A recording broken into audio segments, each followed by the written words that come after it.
My daughter-in-law threw a plate at me on Thanksgiving. "You selfish old man!" she screamed, her face twisted with rage because I refused to let her parents move into my house. My own son Matthew just watched. "You're not my father anymore," he shouted, siding with her.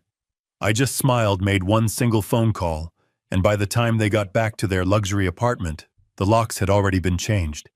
They didn't know who owned the building, and they didn't know who I really was. Before I continue this story, I'm glad you're here. Please like this video and subscribe to the channel if you believe that respect is something to be earned, not demanded. And let me know in the comments where you are watching this from. The air in my kitchen was thick, heavier than the rich scent of roasting turkey and sage. Today was Thanksgiving, a day meant for gratitude, but the only thing I felt was the familiar cold tension seeping in from the living room. I'm Gregory, 69 years old, and this 4-story Brooklyn brownstone has been my home for 4 decades. Through the doorway, I could hear them whispering. My son Matthew and his wife Brenda. Her voice was a low hiss, sharp enough to cut through the festive music. "It's ridiculous, Matt. 4 whole floors and he's just one man. My parents deserve that garden apartment." I paused, the basting spoon hovering over the turkey. 4 floors. This house, my home. My late wife Clara and I bought this place 40 years ago with every penny we had, back when this neighborhood was just a place where working families lived, long before the artisanal bakeries and million-dollar condos. We poured our youth into these walls, sanded these floors by hand, painted these rooms ourselves. Now Brenda just saw square footage. She saw an asset. And Matthew just saw what she told him to see. They both see Gregory, the 69-year-old retired history teacher, living a quiet life on a meager pension. That's the man I've allowed them to see. It was safer that way. Clara, her soul always said it. "Be careful, Greg. Money makes people strange, especially family." She was right. The whispers stopped. A moment later, footsteps.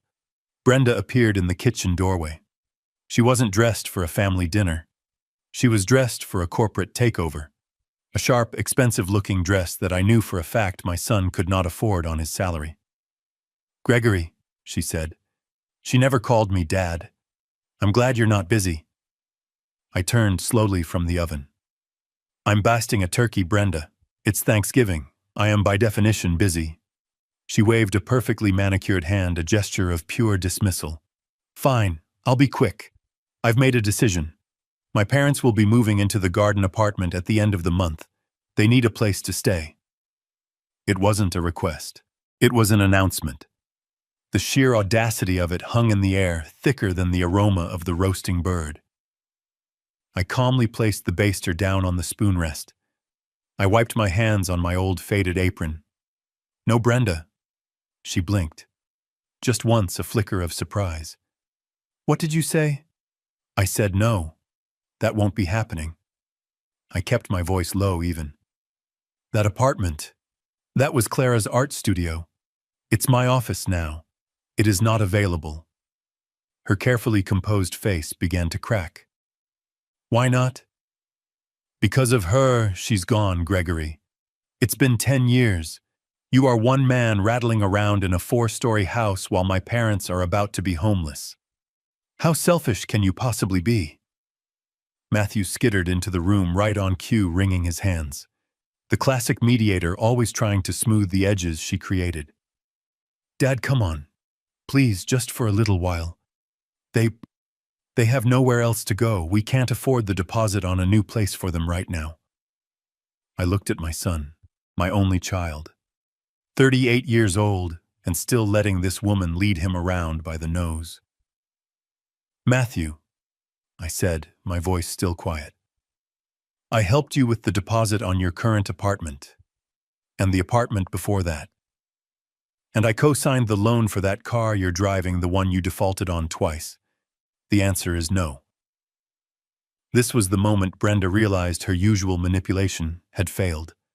She saw the finality in my eyes. Her control didn't just slip, it shattered. Her face flushed a dark, ugly red. "Selfish?" she whispered, her voice trembling with a rage that was anything but whispered. "You are the most selfish man I have ever met." Before I could say another word, she grabbed a plate from the counter. It wasn't one of Clara's good china plates, thank God. It was one of the cheap, everyday stoneware plates I had intentionally set out for them. She didn't hesitate. She hurled it. Crash! The plate shattered on the kitchen tile, a spray of white fragments skittering under the cabinets. "You selfish old man!" she screamed, her voice cracking. I stood perfectly still. I looked at the broken plate. I looked at her heaving her chest, rising and falling under the expensive fabric. And then I looked at Matthew. This was it. The moment of truth. My son. My blood. This was the moment for him to stand up, to defend his father, to draw a line in the sand. He looked at me. His face was pale, but not with fear for me. It was with annoyance. I had become a problem. I was ruining his Thanksgiving. "See what you did," he said, his voice cold. "You upset her. You've ruined everything." He stepped forward, not toward me, but toward Brenda. He put his arm around her, comforting her. "Dad, if you can't be a part of this family," he gestured between himself and his raging wife, "if you can't support us, then don't call me your son anymore." The words hung in the silence, the final betrayal, and in that moment I felt nothing. No pain, no shock, just clarity. The fog I had been living in for the past 10 years, the fog of misplaced hope and one-sided sacrifice, finally lifted. I didn't tremble. I didn't raise my voice. I smiled, a small, tired, and utterly final smile. "If that's what you want, Matthew." I untied the old apron, the one with the burn mark from a Thanksgiving 10 years ago, when Clara was still alive. I folded it carefully and placed it on the counter. I pulled my old scuffed smartphone from my pocket. Their angry faces morphed into confusion. They had expected tears, begging, or surrender. They were not prepared for calm. "What are you doing?" Brenda snarled, her voice still shaky. "Calling the police, go ahead. We'll tell them you're senile and violent." I ignored her. I pressed a single number on my favorites list. I put the phone to my ear, my eyes locked on theirs. "Victor," I said, my voice perfectly level. "It's Greg. Happy Thanksgiving, brother." I paused, listening to the tinny voice on the other end. Matthew and Brenda were frozen, watching me. "Yes," I continued. "Everything is just as you said it would be. Exactly to the letter." I saw Matthew's brow furrow. Brenda's eyes narrowed. "Activate the plan," I said. "Activate everything." Brenda's face, which had been red with rage, went pale with confusion. "Plan? What plan? Who is Victor? What are you talking about?" I didn't answer her. I walked past them, picked up the broken pieces of the cheap plate, and dropped them into the trash can. Then I turned and pointed to the front door. "The Thanksgiving dinner is over. Please leave my house." Matthew looked at me, utterly baffled. "Dad, what are you doing? You can't just kick us out. It's Thanksgiving." "You kicked yourself out, Matthew," I said, my voice as cold and hard as the November pavement outside. "You made your choice. You told me not to call you son. So as a stranger, I am asking you to leave my property." "You old—" Brenda started, but Matthew grabbed her arm. "Fine," he spat, his voice cracking with a mixture of anger and bewilderment. "Fine.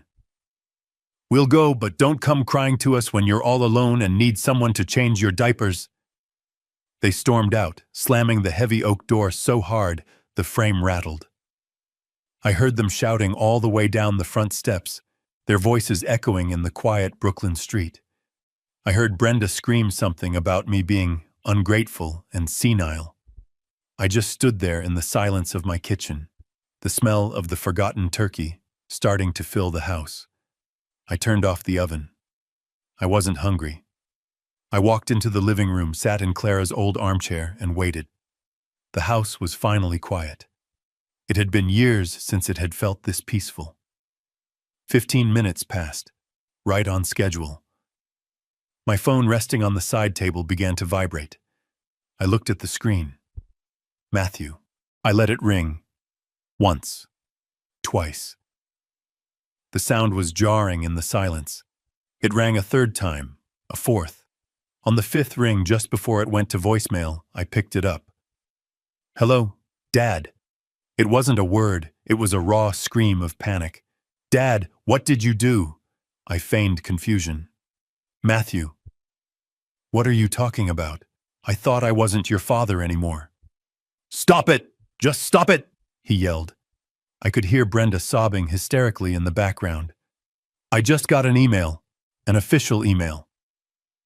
We're being evicted. It says our lease is terminated, effective immediately. They're giving us 24 hours to get out. Dad, what did you do?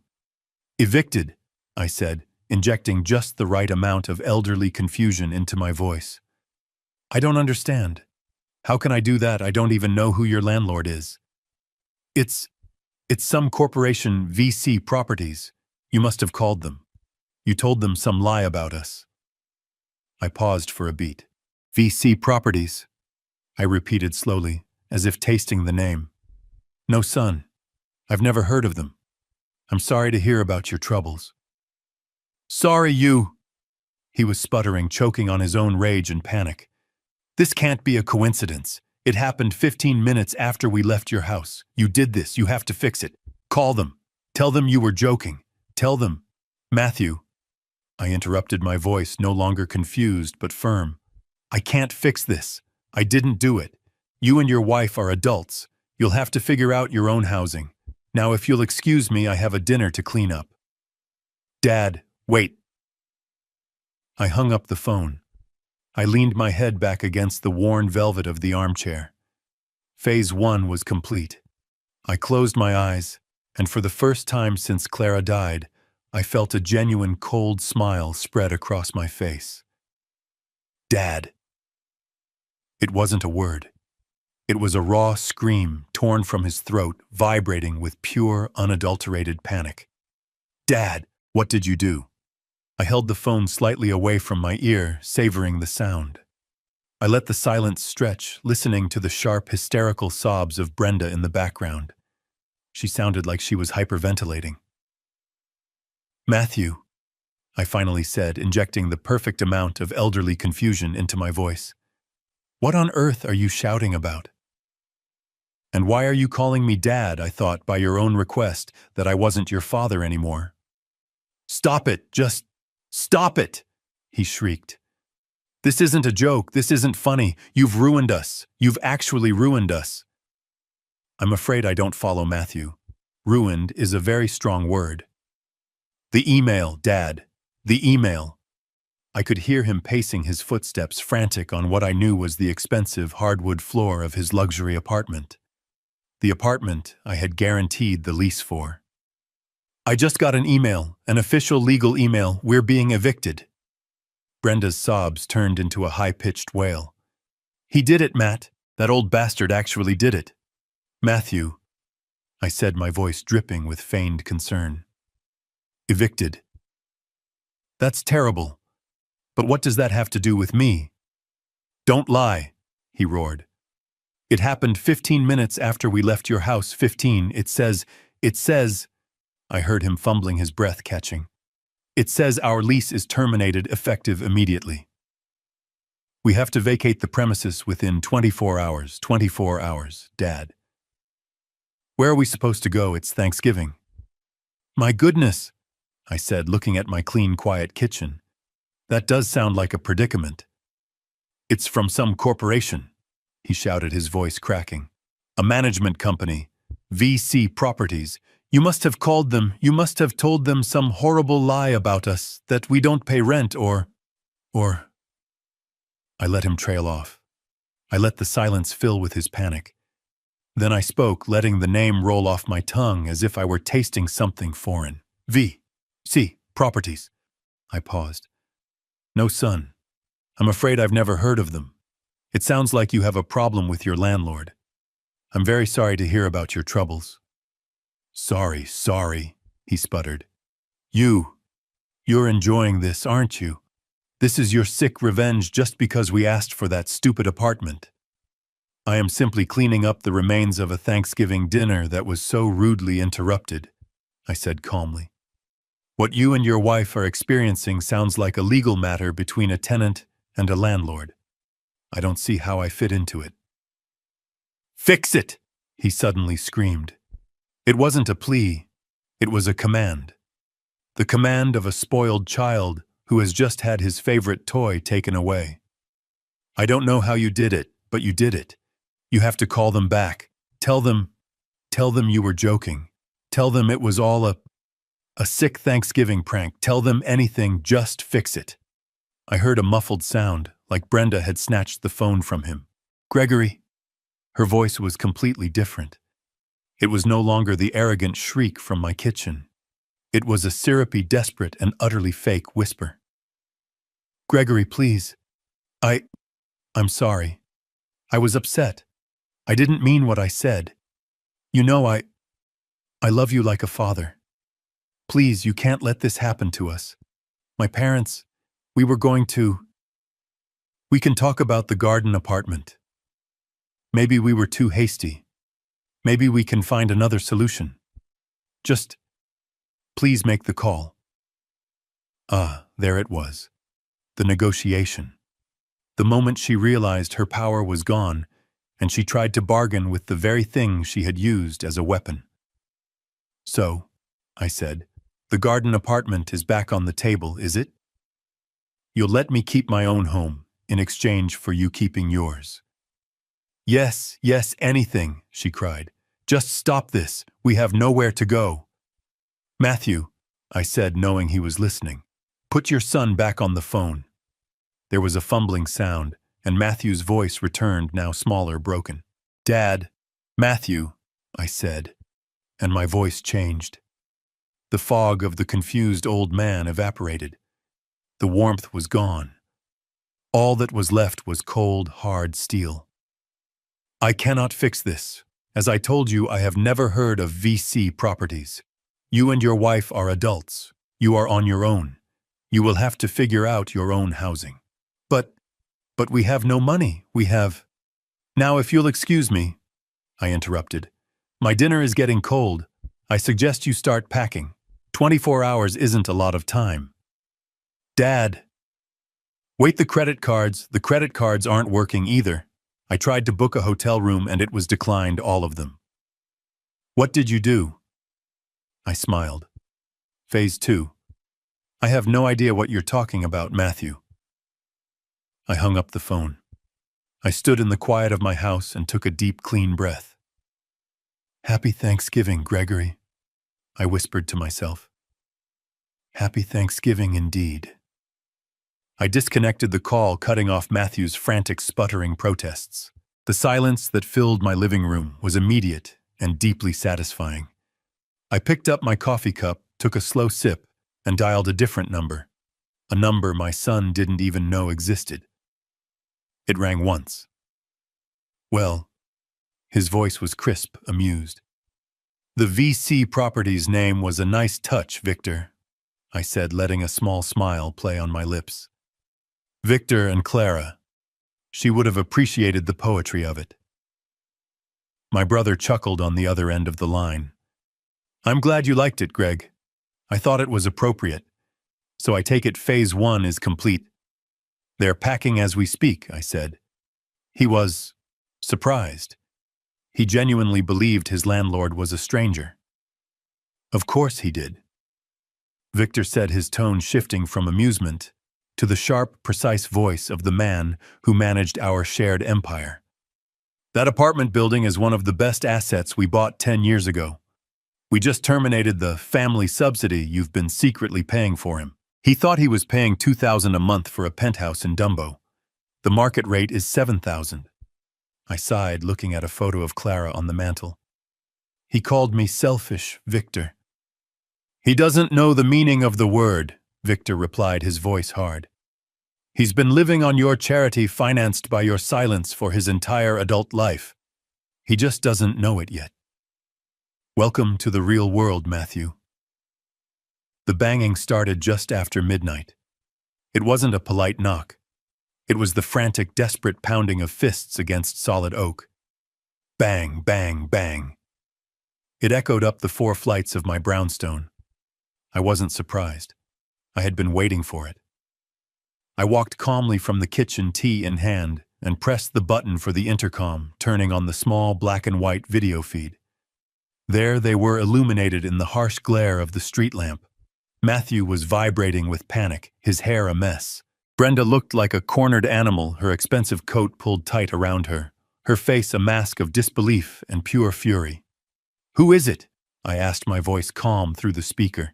"It's the middle of the night."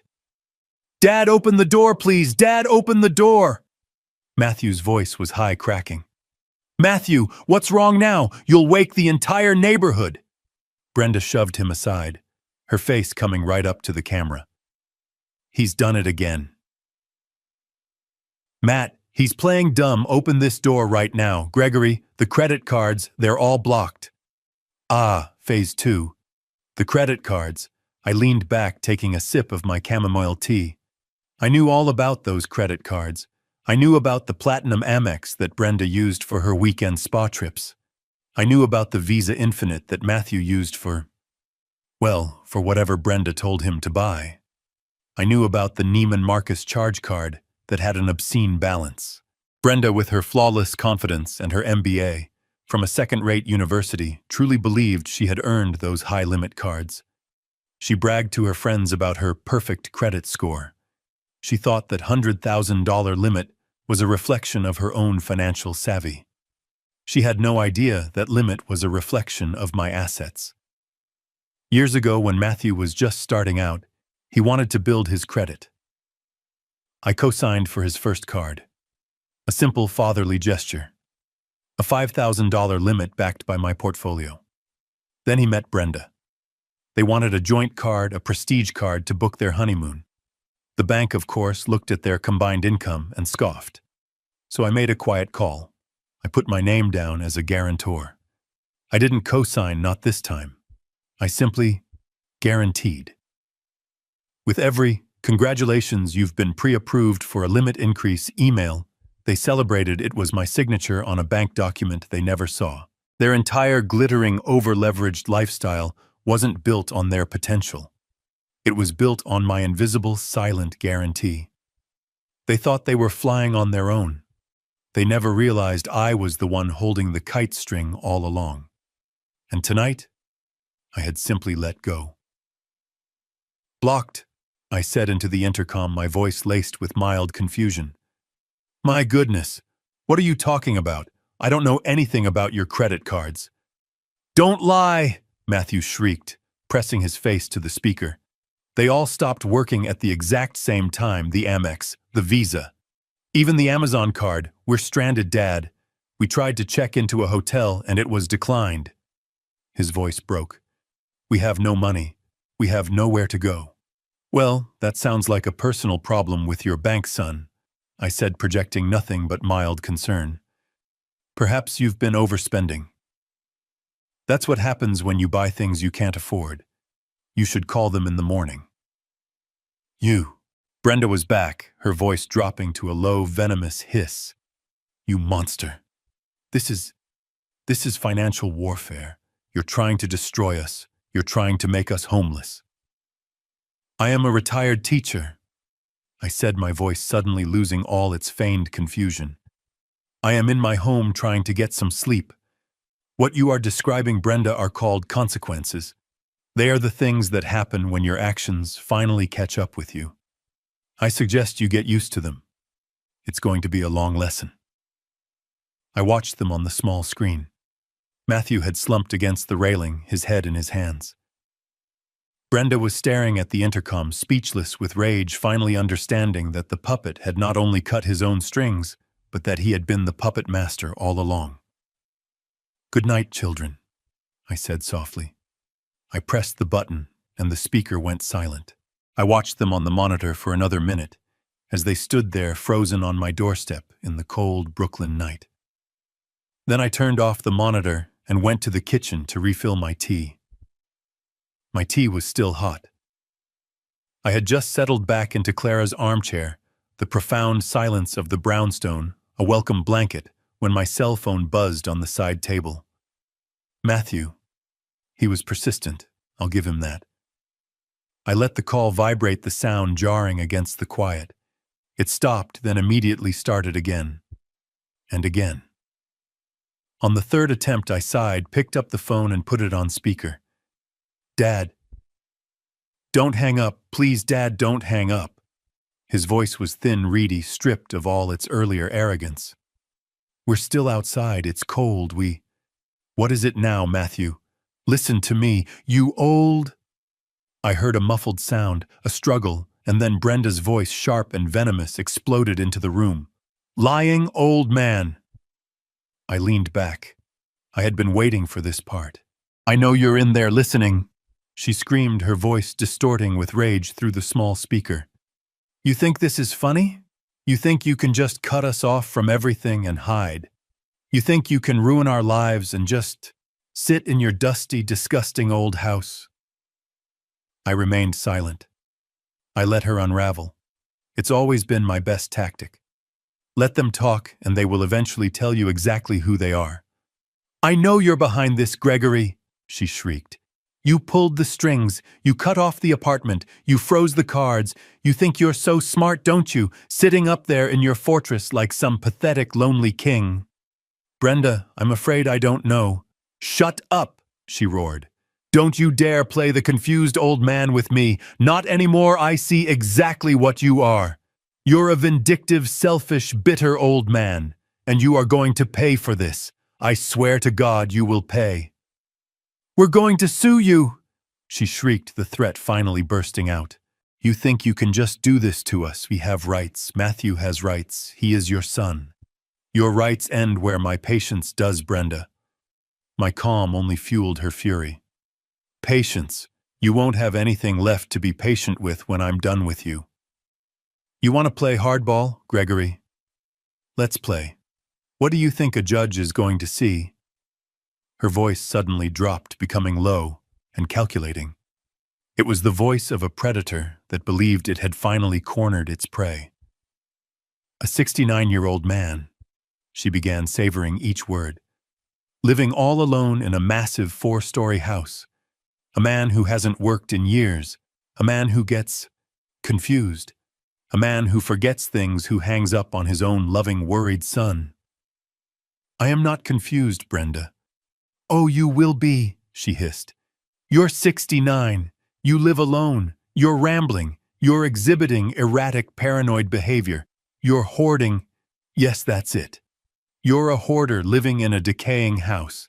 It's a classic textbook case. I could hear Matthew in the background, a faint, Brenda, maybe that's going too far. Shut up, Matt. This is the only way. He forced our hand. She was back, her voice filled with a triumphant spite. We are going to petition the court for guardianship, Gregory. We will bring in doctors. We will tell them how you're failing to care for yourself. We will prove to a judge that you are mentally incompetent, that you are no longer fit to manage your own assets. She took a breath, letting the threat land. And when we get it, she continued, her voice dropping to a near whisper, when we are in control, the very first thing we're going to do is approve my parents' application for the garden apartment. And the second thing we're going to do is sell this ridiculously oversized house and move you into a nice, small, appropriate room in a nursing home. The best one, of course. We're not monsters. We will get this house, Gregory. She finished, her voice shaking with the intensity of her greed. One way or another, whether you give it to us or the court does, it will be ours. This was it. The exact scenario Victor had predicted. The exact words he had warned me she would use. They were so predictable. Are you finished? I asked, my voice still perfectly calm. The question caught her off guard. What? Are you finished with your plan? You think I'm joking? Just watch me, old man. I'm calling a lawyer right now. We'll have you evaluated by the end of the week. Good, I said. Please do. And Brenda. What? She spat. I hope you know that this call, like all calls to my personal line, is being recorded. Your lawyer will probably find that very interesting.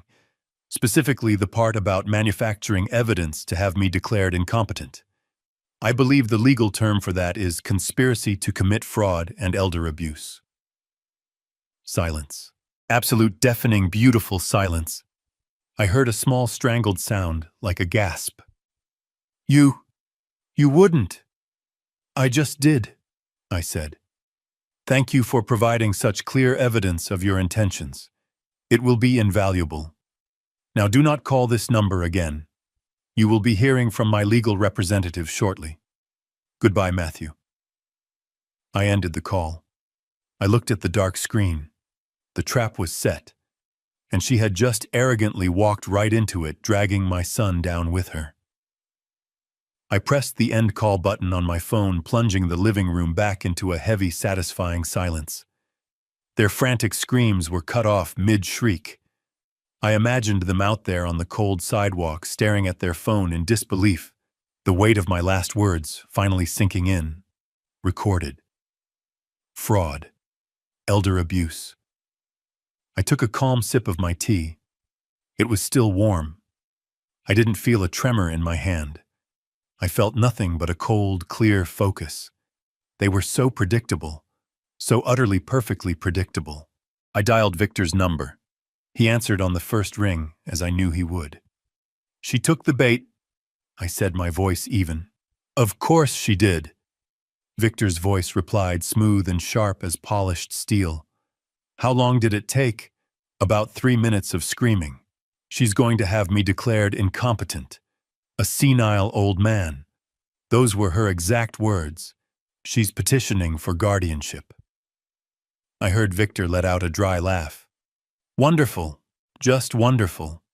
She's walking right into the trap we laid for her. Ms. Hayes is already prepared for that exact motion.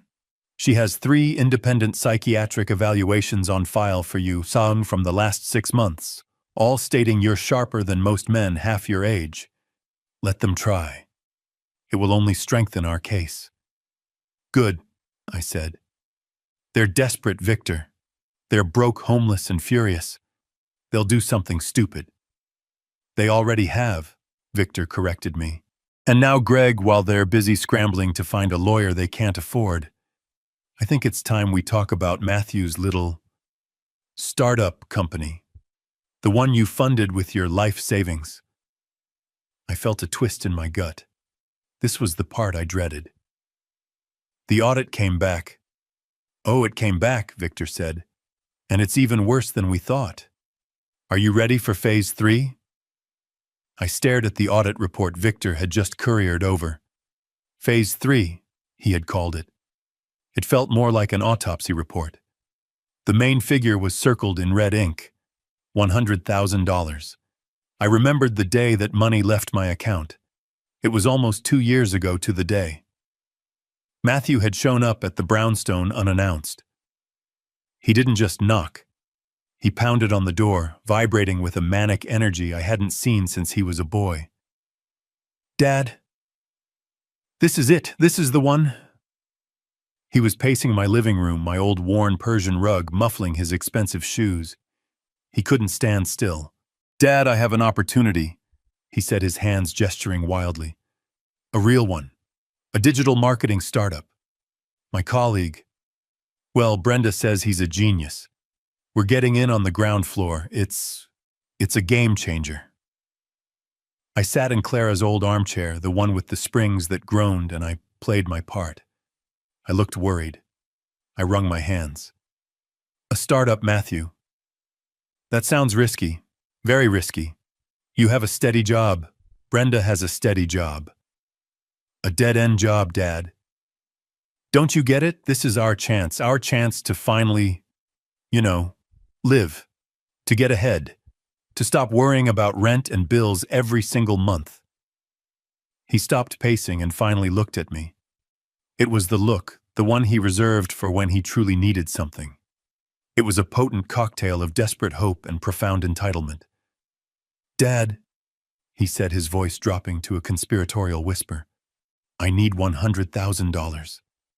I let the number hang in the air between us. I let the silence stretch, filled only by the ticking of the grandfather clock in the hall. I put my head in my hands, rubbing my temples, performing the role of a poor, worried father facing an impossible request. "Matthew, 100,000, I said, my voice heavy with feigned despair. "Son, I don't have that kind of money just lying around. You know that. I'm on a fixed income." His face fell, his excitement instantly turning to sullen frustration. "Of course you do," he said, his voice sharp. This house is worth millions. You could take out a small mortgage. A reverse mortgage, it's nothing." I stood up, shaking my head. "The house is paid for, Matthew. I am not putting Clara's home, my home, at risk for a maybe. Absolutely not." He deflated. He knew that was a losing battle. He pivoted, his voice becoming soft, pleading. "Dad, please," he said. "I wouldn't ask if it wasn't a sure thing. This isn't a gamble. It's an investment. An investment in me, in your family, in your future grandchildren." Ah, there it was. The emotional trump card. The grandchildren I had always wanted. I let out a long, rattling sigh. The sigh of a man defeated by paternal love. I walked slowly, shuffling my feet to the old wooden desk in the corner. I unlocked the bottom drawer. From beneath a pile of old tax returns, I pulled out a small blue savings passbook. It was a prop. A simple savings account I kept with a modest, believable balance for exactly this kind of performance. I held it out to him. His hands were trembling as he took it. This is it, Matthew." I lied, my voice cracking just enough. "This is everything. This is all the money Clara and I managed to save. Our entire life savings." I let that sink in. It was supposed to be for my retirement. For emergencies. He opened the book.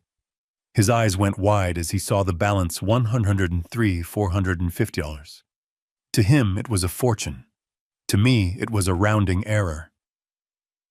"Dad, I don't know what to say. If I give you this," I said, putting my hand on his shoulder, "this is it. There is nothing left. You understand me? There is nothing. You cannot fail. You cannot lose this." He looked from the passbook to my face, his eyes shining with greed and excitement. "I won't let you down, Dad," he said, his voice tight with emotion. "I promise. I'll double this in a year. You'll see. I'll finally make you proud." He hugged me, a quick, awkward embrace, and then he practically ran out the door, clutching the passbook to his chest like a winning lottery ticket. I closed the door behind him. I stood there for a moment. Then I walked back to my desk, picked up my other phone, the one he didn't know about, and dialed Victor. "It's done," I said. "He has the $100,000. Victor sighed on the other end. "Are you absolutely sure about this, Greg? You know what she's going to do with it." "I know," I said. "That's the point. The check will clear tomorrow. Start the audit trail." I hung up. Matthew thought he had just secured his future with my life savings. The truth, that $100,000 was just the interest my portfolio had earned that day. And now, 2 years later, I stared at the audit report in my hand. Victor was right. Brenda hadn't even waited a week. The startup company was just a shell, a ghost account, and the money was gone. I set the phone down on the kitchen table. The recording of Brenda's threat was saved secure. My hands, I noted with a distant sort of curiosity, were perfectly steady. I looked down at the thick manila envelope Victor had couriered over an hour earlier, while they had been outside screaming on my sidewalk. Phase 3. It felt less like a plan and more like an autopsy. I opened the clasp and slid out the 40-page forensic audit report. It didn't take 40 pages to understand the truth. It only took the summary on page 1. The digital marketing startup Matthew had pitched to me 2 years ago, the one he had begged for, the one he had sworn would be his legacy, had never really existed. It was a ghost. A shell corporation registered in Delaware by one B. Hughes. Brenda. She hadn't even been creative about it. She had used my money to create a legal vacuum designed for one purpose: theft. I looked at the first major transaction dated just 3 days after I had tearfully handed over my life savings passbook. A wire transfer. $70,000. It wasn't for server space. It wasn't for employee salaries or office rent. It was a down payment on a vehicle. A bright red 2023 Maserati Levante. I felt a cold, hard knot form in my stomach. I'd seen that car. Brenda had parked it down the street just last month when they came over for Sunday dinner. "It's a company car," she'd bragged, twirling the keys. "A performance bonus from my new job." My son, my poor blind son, had stood beside her, beaming with pride at her business savvy. He had no idea she was driving his inheritance, my sacrifice. She had taken the money I gave them for their future and wrapped it in 2 tons of Italian steel for herself. But the car was just the appetizer. That was the sin of arrogance, of impulse. The next transaction was the main course. It was the sin of pure, calculated sociopathic greed. The remaining $30,000. It hadn't been spent on Gucci bags or lavish dinners. It had been moved. A single clean wire transfer routed through 3 different banks before landing finally in an offshore account. A private numbered account in the Cayman Islands. An account under a single name, Brenda Hughes. I let the report fall from my hands onto the table. I finally understood. I had been so focused on them, on Matthew and Brenda as a single toxic unit, that I had missed the real terrifying dynamic. This wasn't a partnership. This was a parasite feeding on its host. She wasn't just manipulating me. She was actively, systematically stealing from Matthew too. She was building her own private lifeboat, while the 2 of them, in her mind, were sinking. She had no intention of staying with him. She was just siphoning off every asset she could from his father and from him before she made her exit. My $100,000 investment wasn't for their future. It was the seed money for her escape. The rage I felt was no longer just for myself. It was for Matthew. He was a fool, yes. He was weak. He was a coward. But he was my son. And she was bleeding him dry like a vampire, and he was thanking her for it. I stood up, the report clutched in my fist. My mind was racing. Victor's plan was excellent, but this changed things. This wasn't just about teaching them a lesson. It was about stopping a predator before she destroyed my son completely. I was halfway to the phone to call Victor back to tell him what I'd found when the doorbell rang. It was a sharp, official-sounding ring, not the frantic, desperate pounding of last night. My heart suddenly felt tight. I walked to the intercom by the door and pressed the button for the small black and white video feed. A woman stood on my doorstep. She was in her 40s, dressed in a professional blue pantsuit, holding a clipboard and a laminated badge. She looked serious, official, and profoundly out of place. I pressed the talk button. "Yes, Mr. Gregory Hughes." Her voice was clear, firm, and carried no warmth. "I am. Can I help you?" "My name is Ms. Schmidt," she said, holding her identification up to the small camera lens. "I'm a social investigator from Adult Protective Services. We've received a formal urgent complaint regarding your welfare and mental competency. May I please come in, Adult Protective Services?" The words on her badge seemed to suck all the air out of the room. Ms. Schmidt. She had a kind, tired face, the face of someone who has seen too many sad stories. She stepped into my foyer, her eyes taking in everything with a quick, practiced glance. The dusty furniture, the stack of old newspapers I'd purposely left on the floor, the unwashed tea mug on the side table. "Mr. Hughes?" she asked, her voice gentle but firm. I shuffled forward in my old stained bathrobe, the one Clara had always hated. I hadn't shaved in 3 days. I made sure my hands trembled slightly as I pulled the robe tighter.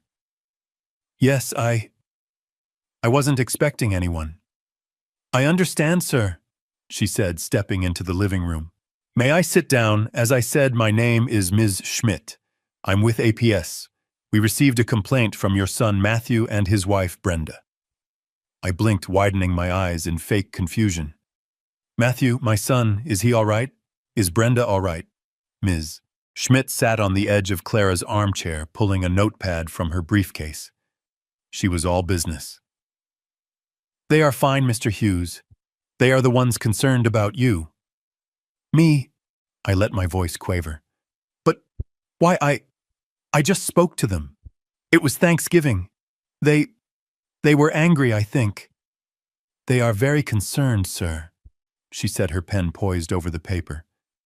They stated that you've been exhibiting erratic behavior, that you're not eating properly, that you seem confused, and that you're barricading yourself in your home. I sank onto the sofa, letting my head fall into my trembling hands. This was the performance. Oh dear. Oh dear. They are such good children. Such good children. Sir. I looked up, letting a tear form in the corner of my eye. They just worry too much, Miss Schmidt. You know how children are. Mr. Hughes. She said, her voice softening just a fraction. She was a good person, just doing her job, which made Brenda's weaponizing of her even more disgusting. They also mentioned you had an outburst, that you threw them out of the house on Thanksgiving. I shook my head as if trying to clear a fog. I don't remember that. It was the house, yes, the house. The house, sir. Brenda. She's a good girl, you know. Very practical. I leaned in as if sharing a secret. She thinks I have too much space. She wants the house. She keeps telling me. She says I should be in a home, one of those places. I looked around the room, my eyes wide with feigned terror. She wants to put me in a nursing home. Ms. Schmidt's pen stopped moving. His wife Brenda told you this. Oh yes.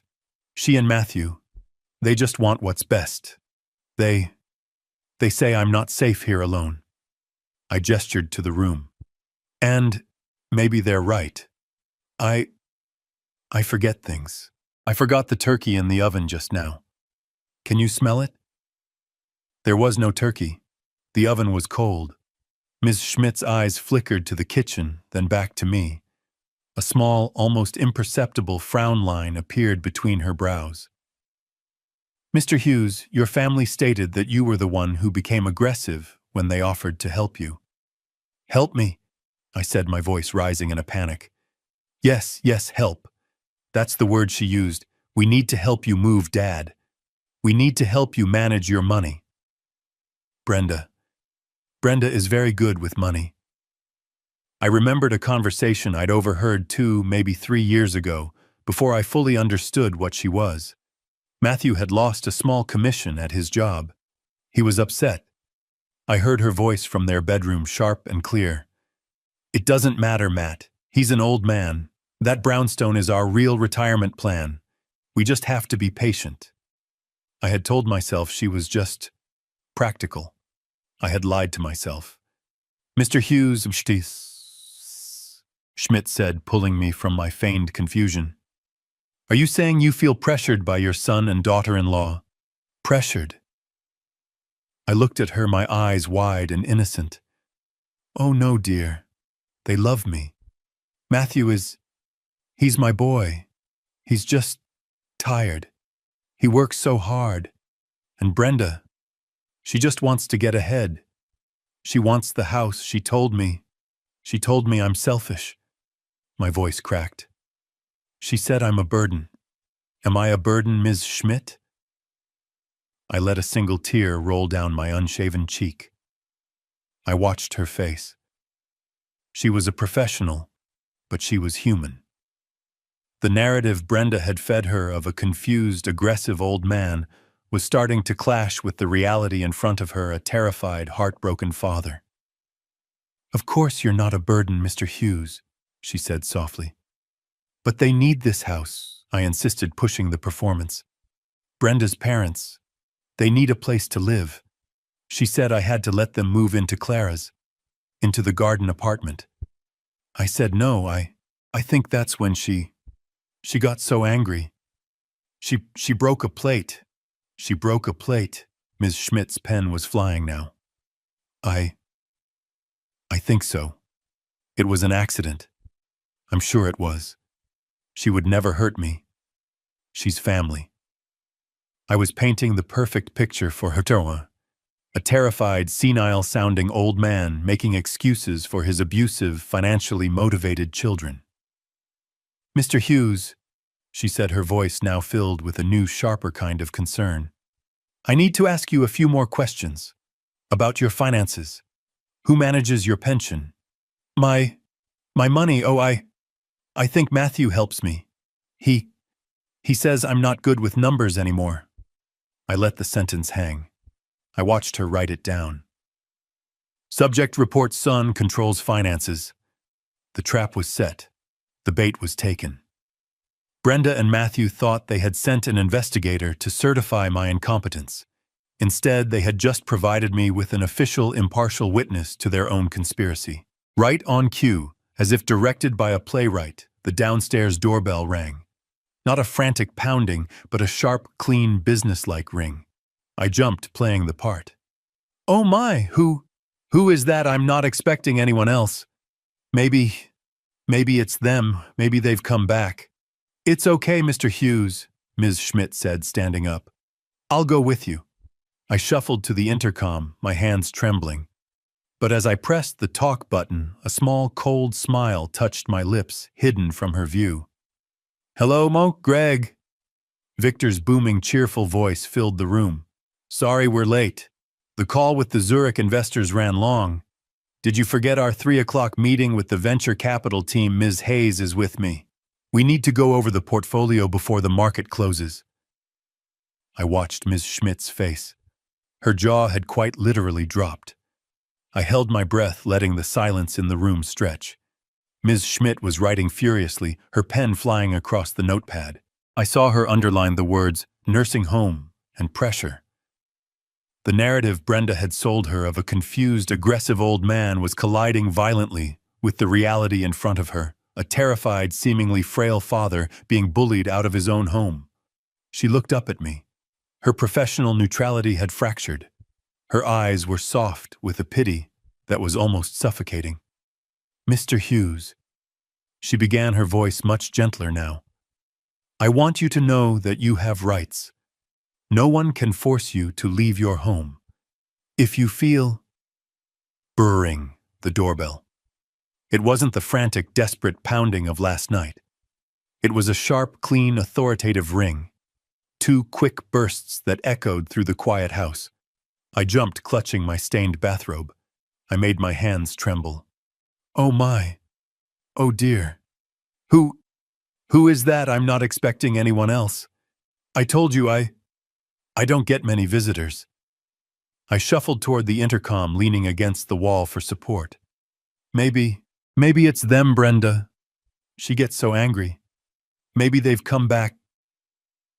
Ms. Schmidt stood up, placing a reassuring hand on my arm. "It's all right, Mr. Hughes. I am here. You are safe. Let's just see who it is." I nodded, my eyes wide with feigned terror. I pressed the talk button. "Hello? Greg." "Open the door. It's Victor." The voice that boomed through the speaker was not weak. It was sharp, powerful, and crackled with impatience. "We're running late." I fumbled with the unlock button, as if I didn't know how it worked. Oh, Victor. Yes, come up." Ms. Schmidt looked confused. "Victor, my brother," I stammered, shuffling away from the door. He helps me sometimes. With my papers." The old elevator in my pre-war building is agonizingly slow. We heard the heavy thud as it arrived on my floor, the metallic scrape of the gate sliding open. Then footsteps. Not the shuffling steps of an old man, but the fast, confident, expensive click-clack of hard-soled Italian shoes on the hallway tile. The door swung open, and two people stepped inside. The contrast in the room was so stark, it was almost violent. Ms. Schmidt froze her notepad, forgotten. Victor, my younger brother, stood there like a force of nature. He was immaculate in a dark blue Armani suit that I knew for a fact cost more than Ms. Schmidt's monthly salary. His silver hair was perfectly cut. A Patek Philippe watch glittered on his wrist. He held a sleek crocodile leather briefcase. Beside him, just as imposing, was Ms. Hayes, our lead counsel. She wore a tailored black dress, simple diamond stud earrings, and an expression that missed nothing. "Greg, there you are." Victor strode into the room, his eyes scanning my stained bathrobe and unshaven face with a flat flash of theatrical annoyance. He didn't even glance at Ms. Schmidt. His entire performance was for her. "I'm so sorry we're late," he boomed, clapping me on the shoulder, a gesture so energetic it almost knocked the frail old man act right out of me. "That call with the Zurich investors? My God, they argue over every single percentage point. It ran way over." Miss Schmidt's eyes were wide as saucers. She was darting her gaze from my worn-out slippers to Victor's gleaming suit to Miss Hayes's briefcase. The cognitive dissonance in the room was palpable. I played my part. I ran a trembling hand through my uncombed hair. I clutched my bathrobe tighter. "Victor Zurich I'm confused. What meeting?" Victor finally turned to Ms. Schmidt, as if just noticing her. He gave her a polite, dismissive nod. "Excuse us, miss. My brother and I have an urgent matter." He turned back to me. "Greg, the 3 o'clock, he said, tapping his watch. "The venture capital fund. We have to finalize the acquisition deal before the market closes at 4. Did you forget?" I looked at Victor. I looked at Ms. Hayes. I looked at Ms. Schmidt, who looked like she was witnessing a play in a foreign language. Then I snapped my fingers, a gesture of sudden, flustered memory. "Oh, my stars!" I exclaimed, my voice suddenly clearer, though still shaky. "Zurich, the VC fund." Of course. It completely slipped my mind, Victor. I am so sorry. I've had a very distracting morning. Ms. Schmidt was completely frozen. Her eyes wide as saucers darted from Victor's expensive watch to Ms. Hayes's severe expression, and then back to me. I was still in my stained bathrobe, but the trembling in my hands had stopped. The fog of my feigned confusion had vanished, replaced by a cold, quiet stillness. I watched her as she desperately tried to reconcile the two realities. The senile, paranoid, aggressive old man described in her complaint, and the man who apparently had urgent multi-million-dollar meetings with venture capitalists from Zurich. Her brain was visibly short-circuiting. Ms. Hayes stepped forward. She didn't raise her voice. She didn't need to. Her presence alone seemed to lower the temperature in the room. She addressed Ms. Schmidt with the polite, lethal precision of a surgeon. "Excuse me. I am Ms. Hayes' legal counsel for Mr. Gregory Hughes." She held out an embossed business card. Ms. Schmidt fumbled to take it, her eyes never leaving Ms. Hayes's face. "And you are—" I'm Ms. Schmidt from Adult Protective Services," she stammered, holding up her laminated badge as if it were a shield. "I see," Ms. Hayes said, not even glancing at the badge.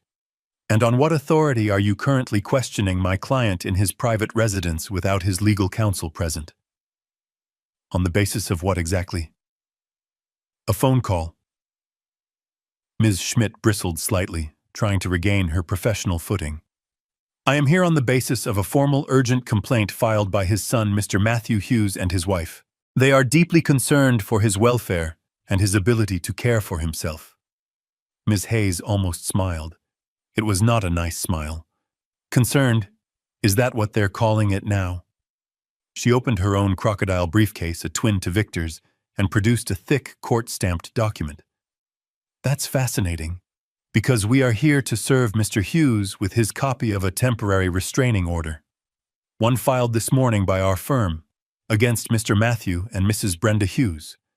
She handed a copy of the order to Ms. Schmidt, who took it automatically, her hand shaking. If you read Section 3, Ms. Hayes continued smoothly, her voice cutting through the silence, you will see the order has been granted based on documented evidence of conspiracy to commit fraud, financial malfeasance, and… Let me see. She adjusted her glasses. Ah yes, a coordinated campaign of harassment and psychological abuse for the purpose of defrauding a vulnerable senior. Ms. Schmidt's face went white. She read the document, her eyes scanning the legal jargon, the words Brenda Hughes and Matthew Hughes appearing over and over. I could see the exact moment she understood. She understood the fake concern. She understood the lies about my aggression. She understood that she hadn't been sent here as a rescuer. She had been sent here as a weapon. Brenda and Matthew hadn't called her to protect me. They had called her to create the very evidence of incompetence they needed for their guardianship petition. She had been played. She looked up at me, her eyes filled with a new horrifying understanding and a deep professional shame. "Oh my God," she whispered. She looked at Ms. Hayes, then at Victor, then back at me, still standing there in my ratty old robe. "Mr. Hughes, I am so terribly sorry," she stammered, gathering her notepad, her hands now trembling far more than mine ever had. I was given false and misleading information. This is highly irregular. This is not standard procedure." "I'm sure it isn't, Ms. Schmidt," I said, my voice soft again, the mask of the gentle old man slipping back on. "Thank you for stopping by. I do appreciate your concern." She practically fled the apartment. She didn't wait for the elevator. I heard her footsteps fast and panicked echoing down the stairwell as she ran. Victor closed the door slowly. He looked at me, looked at my bathrobe, and let out a short, sharp laugh. "Well, Greg," he said, "Phase 2 is complete. Now shall we discuss Phase 3? Let's talk about that startup company." The buzzing sound was the first thing that broke the silence. A low, angry thwack against the glass. Matthew swatted at the large fly, knocking itself stupid against the motel room window. The room smelled of stale cigarettes, bleach, and desperation. It was a smell he was starting to get used to. "Stop that!" Brenda snapped from the lumpy bed. Her eyes were red and swollen, her expensive clothes now rumpled from being slept in for 2 nights. "You're making my head hurt." "Everything makes your head hurt," Matthew muttered, flopping onto the other bed. The springs groaned in protest. This was their life now. A 12 by 12-foot box with a flickering neon sign outside that painted the room in sickly shades of red and green. They had been here for 48 hours. 48 hours since they had been kicked out of their apartment. 48 hours since their credit cards had become useless pieces of plastic. They were down to the last of their cash. Another $200. Maybe enough for 2 more nights if they skipped meals. A sharp knock on the door made them both jump. "Who is it?" Matthew called out, his voice shaking. "Courier service package for a Mrs. Brenda Hughes." Brenda was at the door in an instant, yanking it open. A young man in a uniform, trying not to look at the state of the room, handed her a thick, official-looking envelope and a clipboard. She signed her name with a flourish, as if she were still the high-powered executive in waiting, and slammed the door in his face. "What is it?" Matthew asked, sitting up. "Is it from him?" "It's from his lawyer," Brenda said, her voice dripping venom. She tore the envelope open with her perfectly manicured nails. Her eyes scanned the document. Then all the color drained from her face. "What?" Matthew said, standing up. "Brenda, what is it?" She didn't answer. She just handed him the papers, her hand trembling. He read the first line. temporary restraining order. His stomach lurched. He kept reading.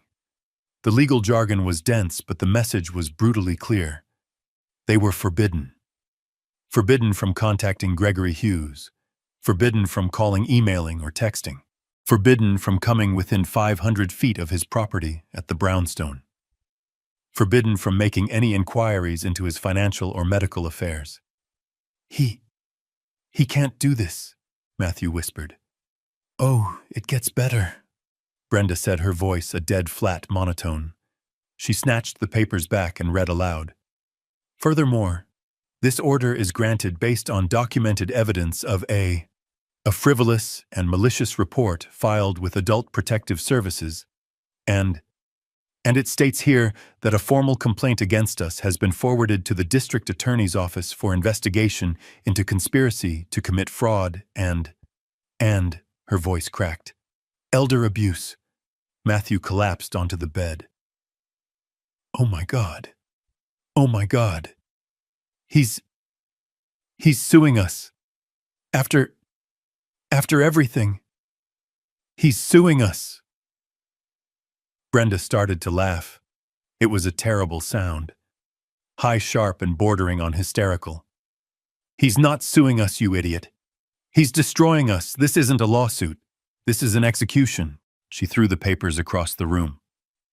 The APS visit. It was a trap. He knew we would do it. He played us. He played me. She grabbed her phone, her fingers flying across the screen. My cards. I'm trying them again. She held it to her ear. Declined, still declined. She threw the phone at the wall where it hit with a dull thud and slid to the floor. He's cut us off from everything. We have nothing. We're in this dump. And it's all. She rounded on him, her eyes blazing. This is your fault. My fault, Matthew stammered.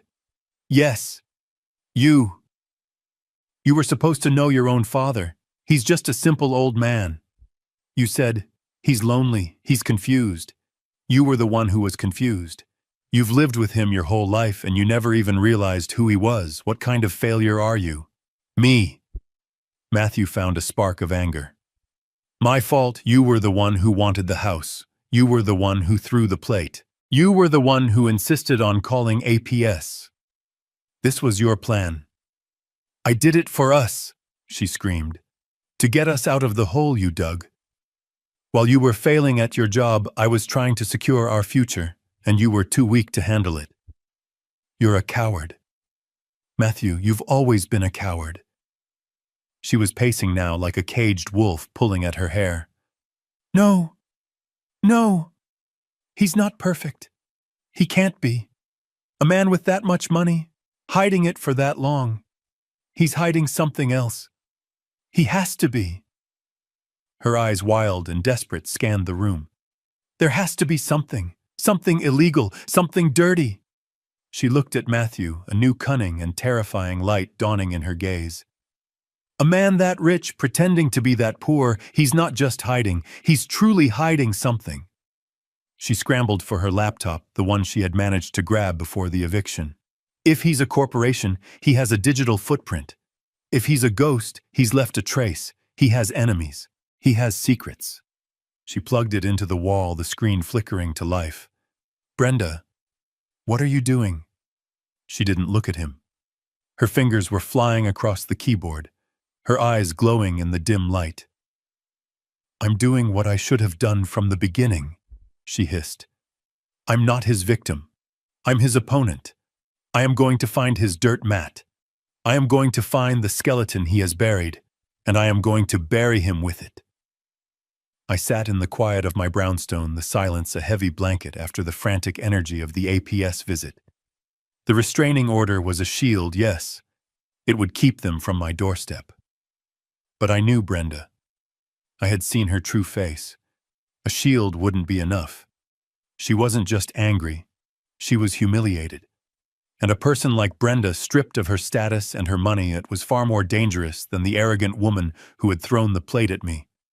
She was a cornered animal. She would be looking for a weapon. My phone buzzed.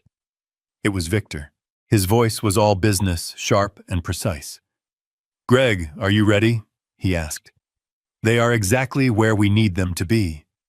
They're broke, they're desperate, and they've been publicly embarrassed.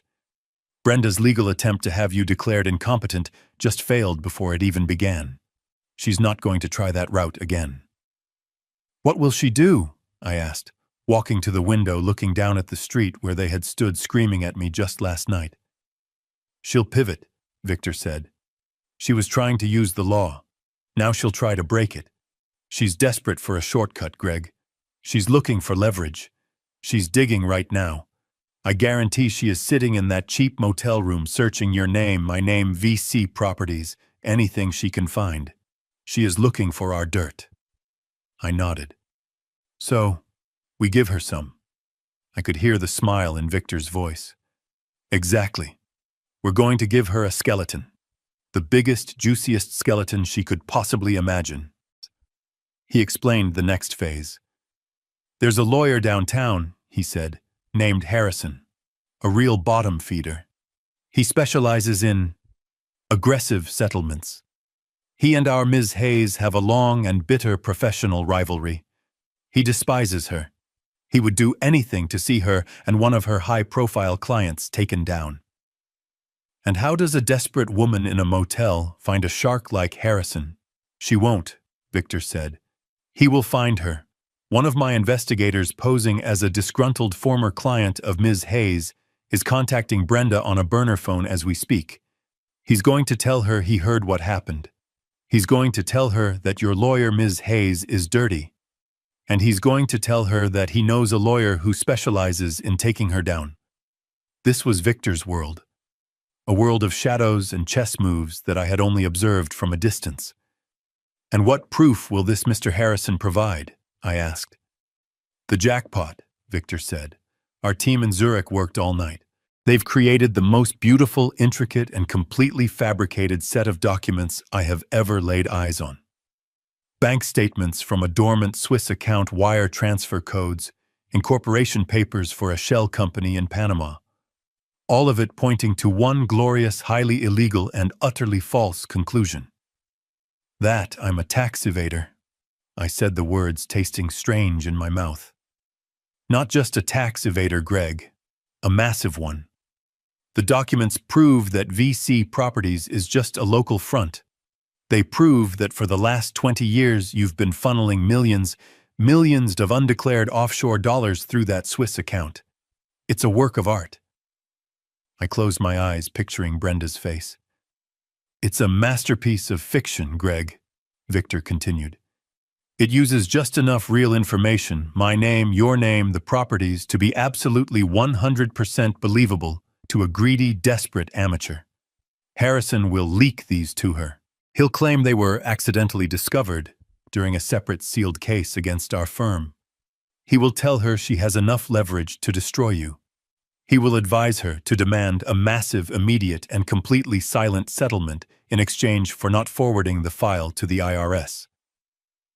I looked at the real audit report on my table, the one showing Brenda's real crime, the $30,000 she had siphoned from Matthew. "She'll take the bait, Victor," I whispered. "She won't even question it." "I know," Victor said. "Greed is the most predictable of all human failings. The mouse is in the maze, Greg. Now we just wait for her to find the cheese." I hung up the phone. I knew what Brenda was feeling. The terror of having nothing. The humiliation of being defeated. And now this. This would feel like salvation to her. Like a divine intervention. She wouldn't just take the bait. She would swallow the hook, the line, and the sinker. She wouldn't be able to resist the fantasy of not only getting her money back, but of finally having the power to destroy me. The restraining order had shown her she couldn't win a legal fight. Now she would try to win with blackmail. And that was exactly what I was counting on. The phone rang, slicing through the quiet calm of my living room. An unlisted number. I smiled. Right on cue. I let it ring twice, then picked up the receiver and held it to my ear, saying nothing. I just waited. I heard a sharp intake of breath on the other end, followed by a low, triumphant purr. Gregory. It was Brenda's voice, but a version I had never heard before. The shrieking panic from the motel was gone, replaced by the smooth, confident, and utterly cold tone of a predator that has just cornered its prey. I'm sure, she continued, you've been wondering what I've been up to for the last 48 hours. Brenda, I said, my voice carefully pitched to sound tired, confused, and old. I told you. My lawyer said I'm not supposed to. Oh, shut up. She snapped her voice like a whip. The act is over. The confused old man routine, it's done. I know everything. She let out a short, ugly laugh. You really thought you were smart, didn't you? Hiding in plain sight. The retired teacher. The humble brownstone. The powerful lawyer. You thought you had us. You thought you could just throw Matthew and me out onto the street like we were nothing. I don't know what you're talking about, I stammered, letting my voice tremble just enough. Stop it! She roared, the mask of calm slipping for just a second. I'm not playing your game anymore, Gregory. I'm starting my own. I spoke to a real lawyer, a better one who wasn't afraid to do some actual digging. And he found it, Gregory. He found all of it. My heart rate didn't change, but I held the phone tighter. Switzerland, she hissed, savoring the word. Does that ring a bell, Panama VC Capital Investments SA? She was reading from the bait. She was reading from the beautiful, intricate, and completely fabricated file Victor's team had created. I have the wire transfer records, you old fraud, she said, her voice dripping with sadistic pleasure. Millions of dollars flowing through offshore shell companies for the last 20 years. You haven't just been hiding money from us, you've been hiding it from the government. You're not just a cruel old man, Gregory. You're a common criminal, a high-level tax evader. Brenda, no.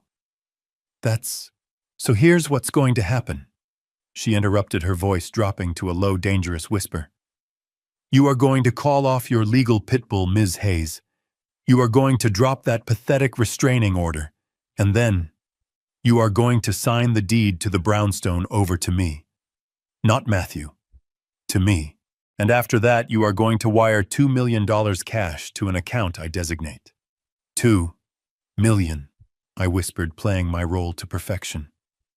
Brenda, I don't have... Don't lie to me, she spat. I have the statements. 2 million is just a drop in the bucket for you. Consider it a family settlement and compensation for the profound emotional distress and public humiliation you've caused us. And if I don't? I asked, my voice small.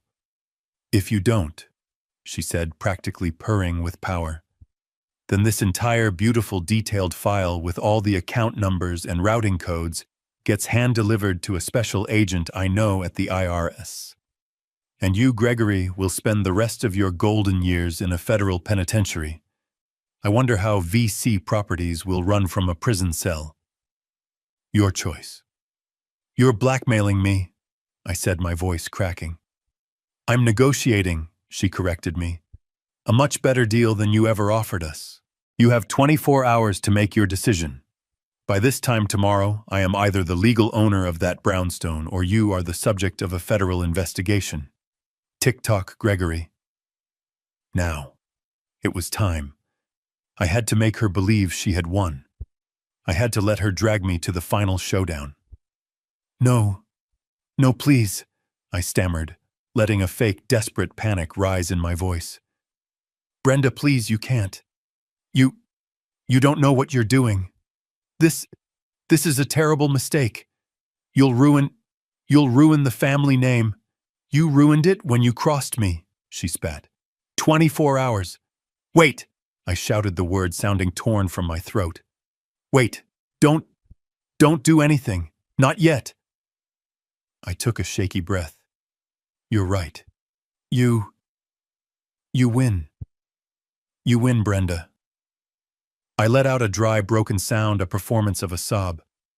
You win. Just, just don't call anyone. Please.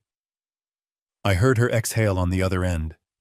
A long, slow, satisfied hiss of pure, unadulterated victory. She had won. I knew you'd see it my way, she said, her voice smug. 2 million, and the house. Tomorrow. My lawyer will draft the transfer papers. Yes, okay, I said, sniffling. But not like this. We have to do it properly. Legally. We have to meet. With the lawyers. To sign the papers. The transfer. Everything. I'll tell Miss Hayes to expect you. We'll do it. We'll do it at her office. Where it's official. Tomorrow. Just don't call the IRS, please, Brenda. I'll do whatever you want. There was a long, delicious pause. I could practically hear her mind savoring the image me, the powerful man who had humiliated her, broken and defeated, walking into my own lawyer's office to sign away my home and my fortune to her.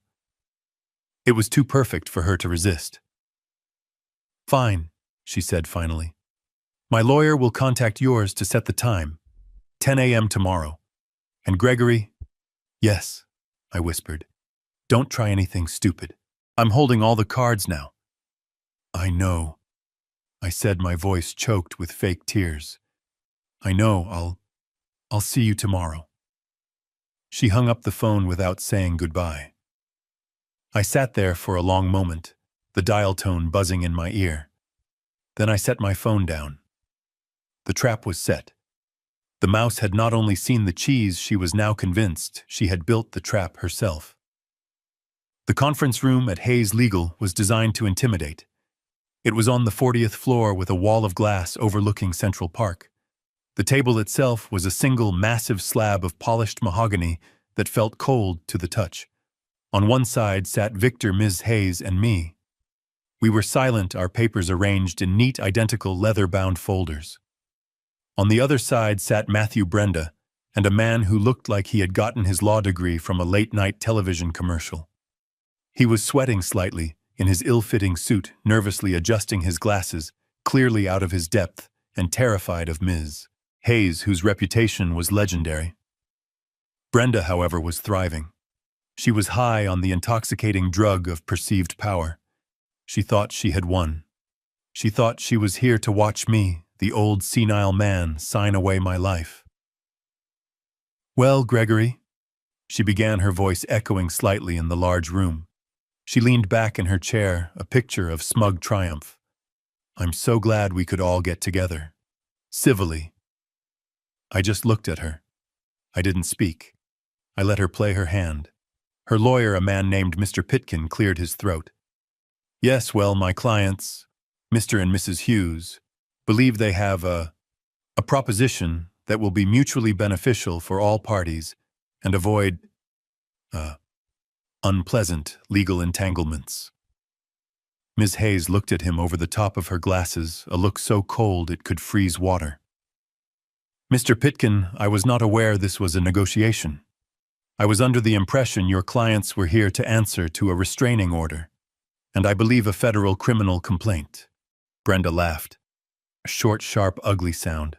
Oh, your lawyer is good, Gregory. I'll give her that. She's got a good poker face. But we're not here to talk about that little misunderstanding.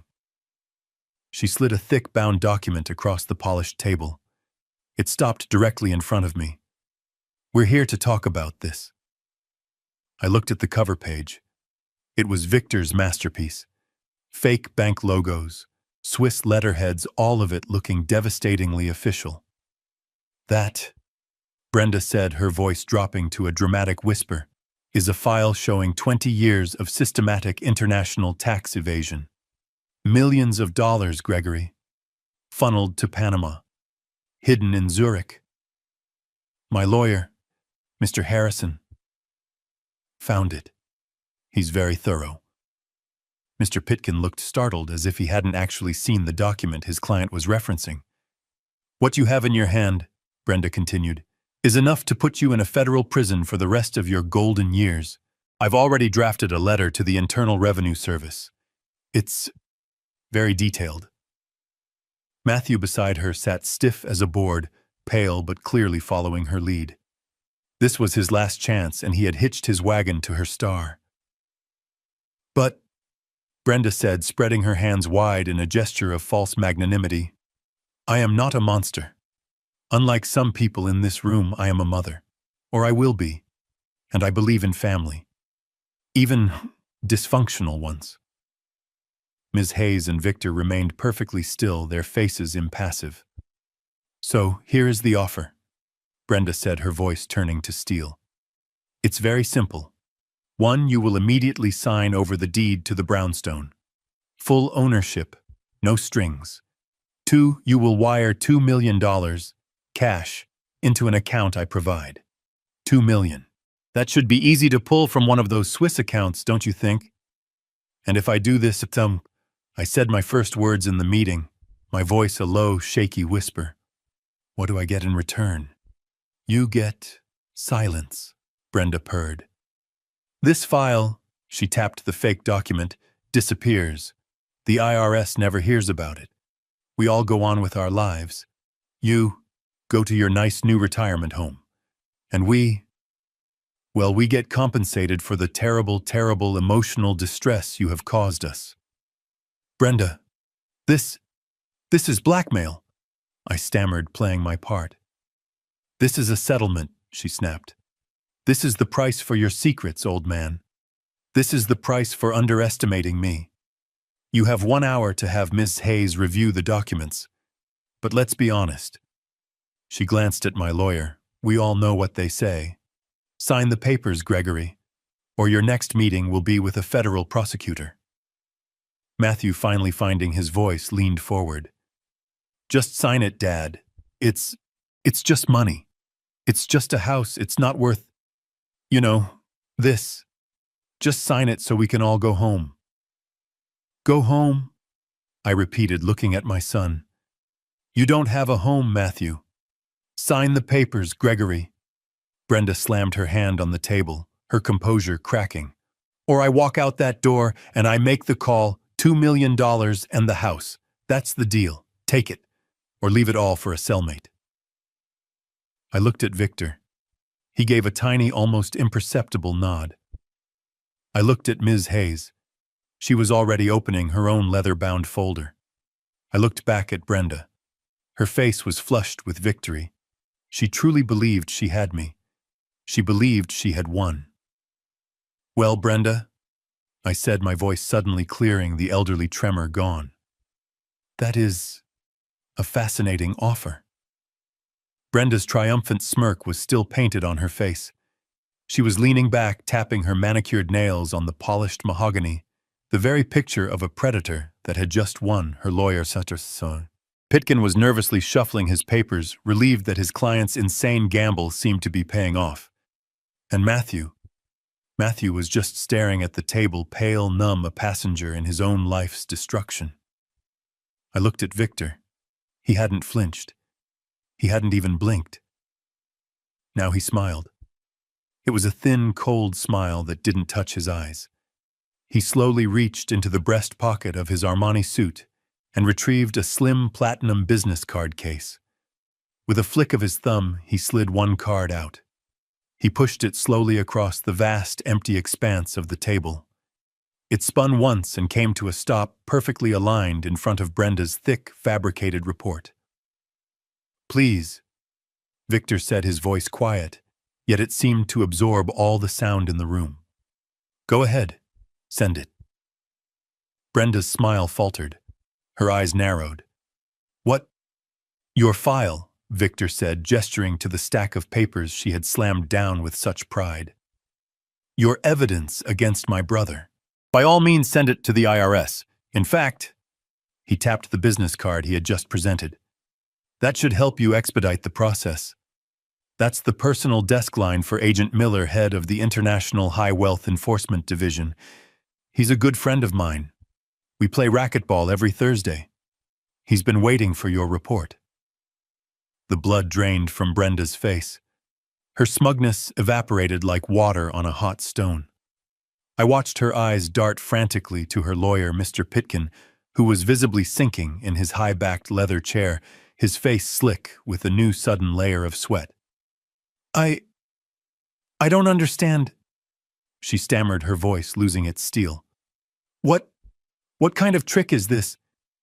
It's no trick, Brenda, Victor said. He reached across the table and with an almost bored expression picked up her evidence file. He held it up, weighed it in his hand, and then let it drop to the table with a dull, dismissive thud. This is a lovely piece of fiction. My compliments to Mr. Harrison, your source. His forgery skills are adequate, but he really should check his details. Victor signaled to Ms. Hayes, who opened her own folder and produced a single crisp, heavily embossed document. You see, Brenda, Victor continued, you're right about one thing. There is a VC Capital Investments SA, registered in Switzerland. But you didn't read the actual charter, did you? You just read the fake one Harrison leaked to you. He slid the new document across the table. Brenda's eyes were fixed on it, mesmerized. That document you're looking at, I said. Speaking for the first time, my voice clear and steady, isn't an offshore tax haven. It's the Articles of Incorporation for the Clara and Gregory Charitable Foundation. Ms. Hayes leaned forward, her voice cutting through the silence. It is a fully legal 501c3 charitable trust registered in the state of New York, with a corresponding international holding company for our European endowments. All of which, she added, her eyes locking on Mr. Pitkin, are fully disclosed, audited annually, and filed with both U.S. and Swiss tax authorities. Every last cent is accounted for. Brenda's face was no longer just pale. It was a ghastly, chalky white. Her mouth opened and closed, but no sound came out. You thought my brother was hiding his wealth? Victor asked, his voice laced with contempt. You couldn't be more wrong. He's giving it away. He is one of the largest anonymous philanthropists in Brooklyn. That VC you were so clever to spot, it doesn't stand for venture capital. It stands for Victor and Clara. It's the fund my brother and I established in his late wife's name. It currently funds 3 homeless shelters, the entire pediatric oncology wing at Brooklyn General, and a dozen music scholarships at Juilliard. Every single wire transfer you thought was dirty, Ms. Hayes interjected, was just Mr. Hughes funding a new public arts program or a food bank. Your evidence isn't just wrong, Brenda, it's pathetic. And Mr. Harrison, your lawyer, he's been cooperating with our firm for 6 months to expose fraudulent legal practices in exchange for a lighter sentence on his own disbarment hearing. The trap had snapped shut. Brenda looked at her lawyer, who was frantically wiping his glasses.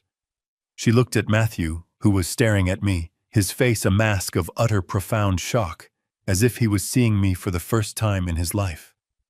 She thought she had lost her leverage. She hadn't yet realized that she had also just sealed her own fate. Now, Ms. Hayes said, her voice like ice as she slid another thicker file onto the table. That brings us to my agenda. Let's talk about the real reason we're here. Let's talk about that $100,000. Ms. Hayes's voice was like ice. Brenda, your accusations of tax fraud are baseless, malicious, and frankly libelous. We will, of course, be reserving our right to countersue you and your associate, Mr. Harrison, for defamation and attempted extortion. She paused, closing the foundation folder with a quiet final click. The sound was like a gavel. Brenda was still staring, her face a mask of waxy, disbelieving horror. Her lawyer, Mr. Pitkin, was frantically and quietly trying to pack his briefcase as if he could simply dissolve into the background. But Ms. Hayes wasn't finished. She turned her head slowly, and her gaze shifted, locking for the first time on my son. Matthew flinched. He had been a spectator until now, a passenger in his wife's hostile takeover. He was about to learn that he was, in fact, the co-pilot. Mr. Matthew Hughes, Ms. Hayes said. Her tone was different now. If she was cold with Brenda, she was surgical with him. She slid a second identical leather-bound folder across the polished mahogany. It came to a stop directly in front of him. Let's discuss your business. Brenda's head snapped up, her eyes narrowing. His business? What does he have to do with this? This was about the tax. Please be quiet, Brenda, the adults are talking, Victor said without even looking at her. Matthew stared at the folder as if it were a bomb. I don't have any business, he stammered. No, Ms. Hayes asked. Not even a game-changing digital marketing startup. Matthew's blood ran cold. He looked at me, his eyes wide with a new dawning terror. Dad. He opened the folder with trembling hands. There on top was a document, a legally binding contract. I don't understand, he whispered. This was a gift. You said it was your life savings. I leaned forward, my hands clasped on the table. I spoke for the first time since the meeting began. My voice was quiet, but it cut through his panic like a scalpel. I never used the word gift, Matthew. I used the word investment. I told you I was investing in you, and investments require paperwork. Matthew was staring at the last page at his own signature, clear and bold, from 2 years ago. But I thought this was just a formality. For your records, in case something happened.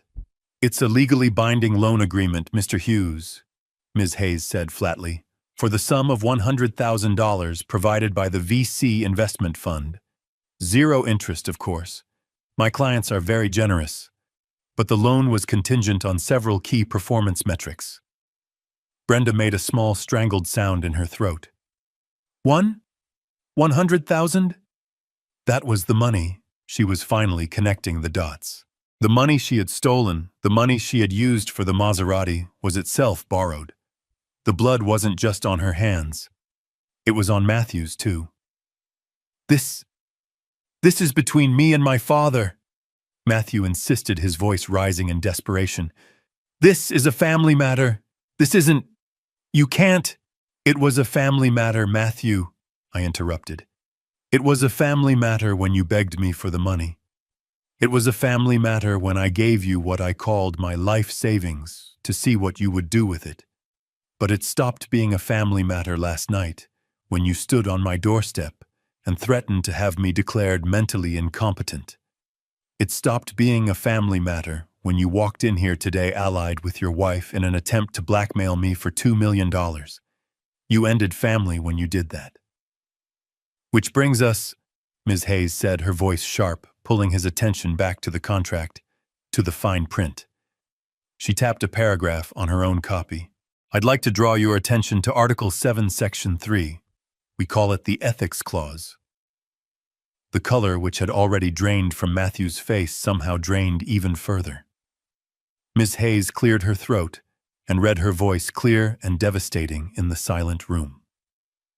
The borrower, one Matthew Hughes, agrees as a primary and non-negotiable condition of this zero-interest loan not to engage in any act of moral turpitude, fraud, criminal action, or malicious proceeding that could in any way harm the reputation, financial standing, or personal well-being of the lender, VC Investment Fund, or any of its principal officers, including but not limited to Mr. Gregory Hughes or Mr. Victor Hughes.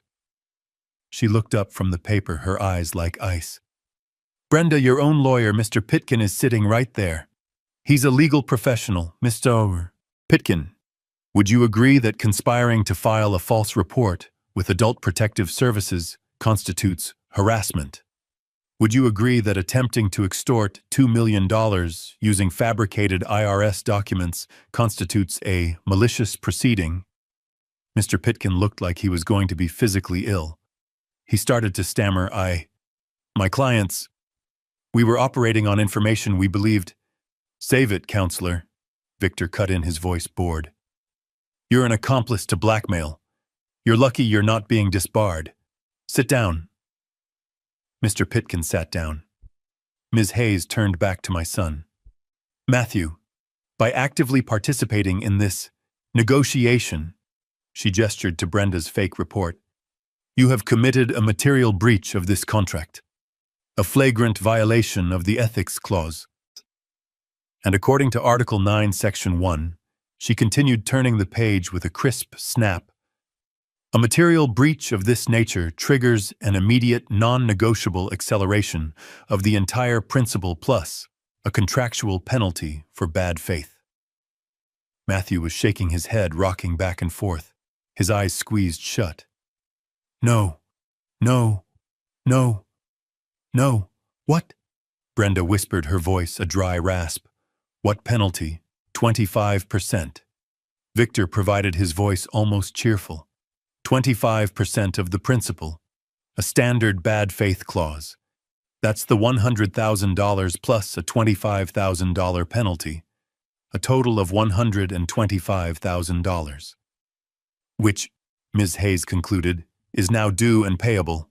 Not next year, not next month. We expect a certified check by end of business today. Matthew finally looked up at me. His face was completely, utterly broken. The betrayal, the realization, the sheer scale of his miscalculation was written in every line.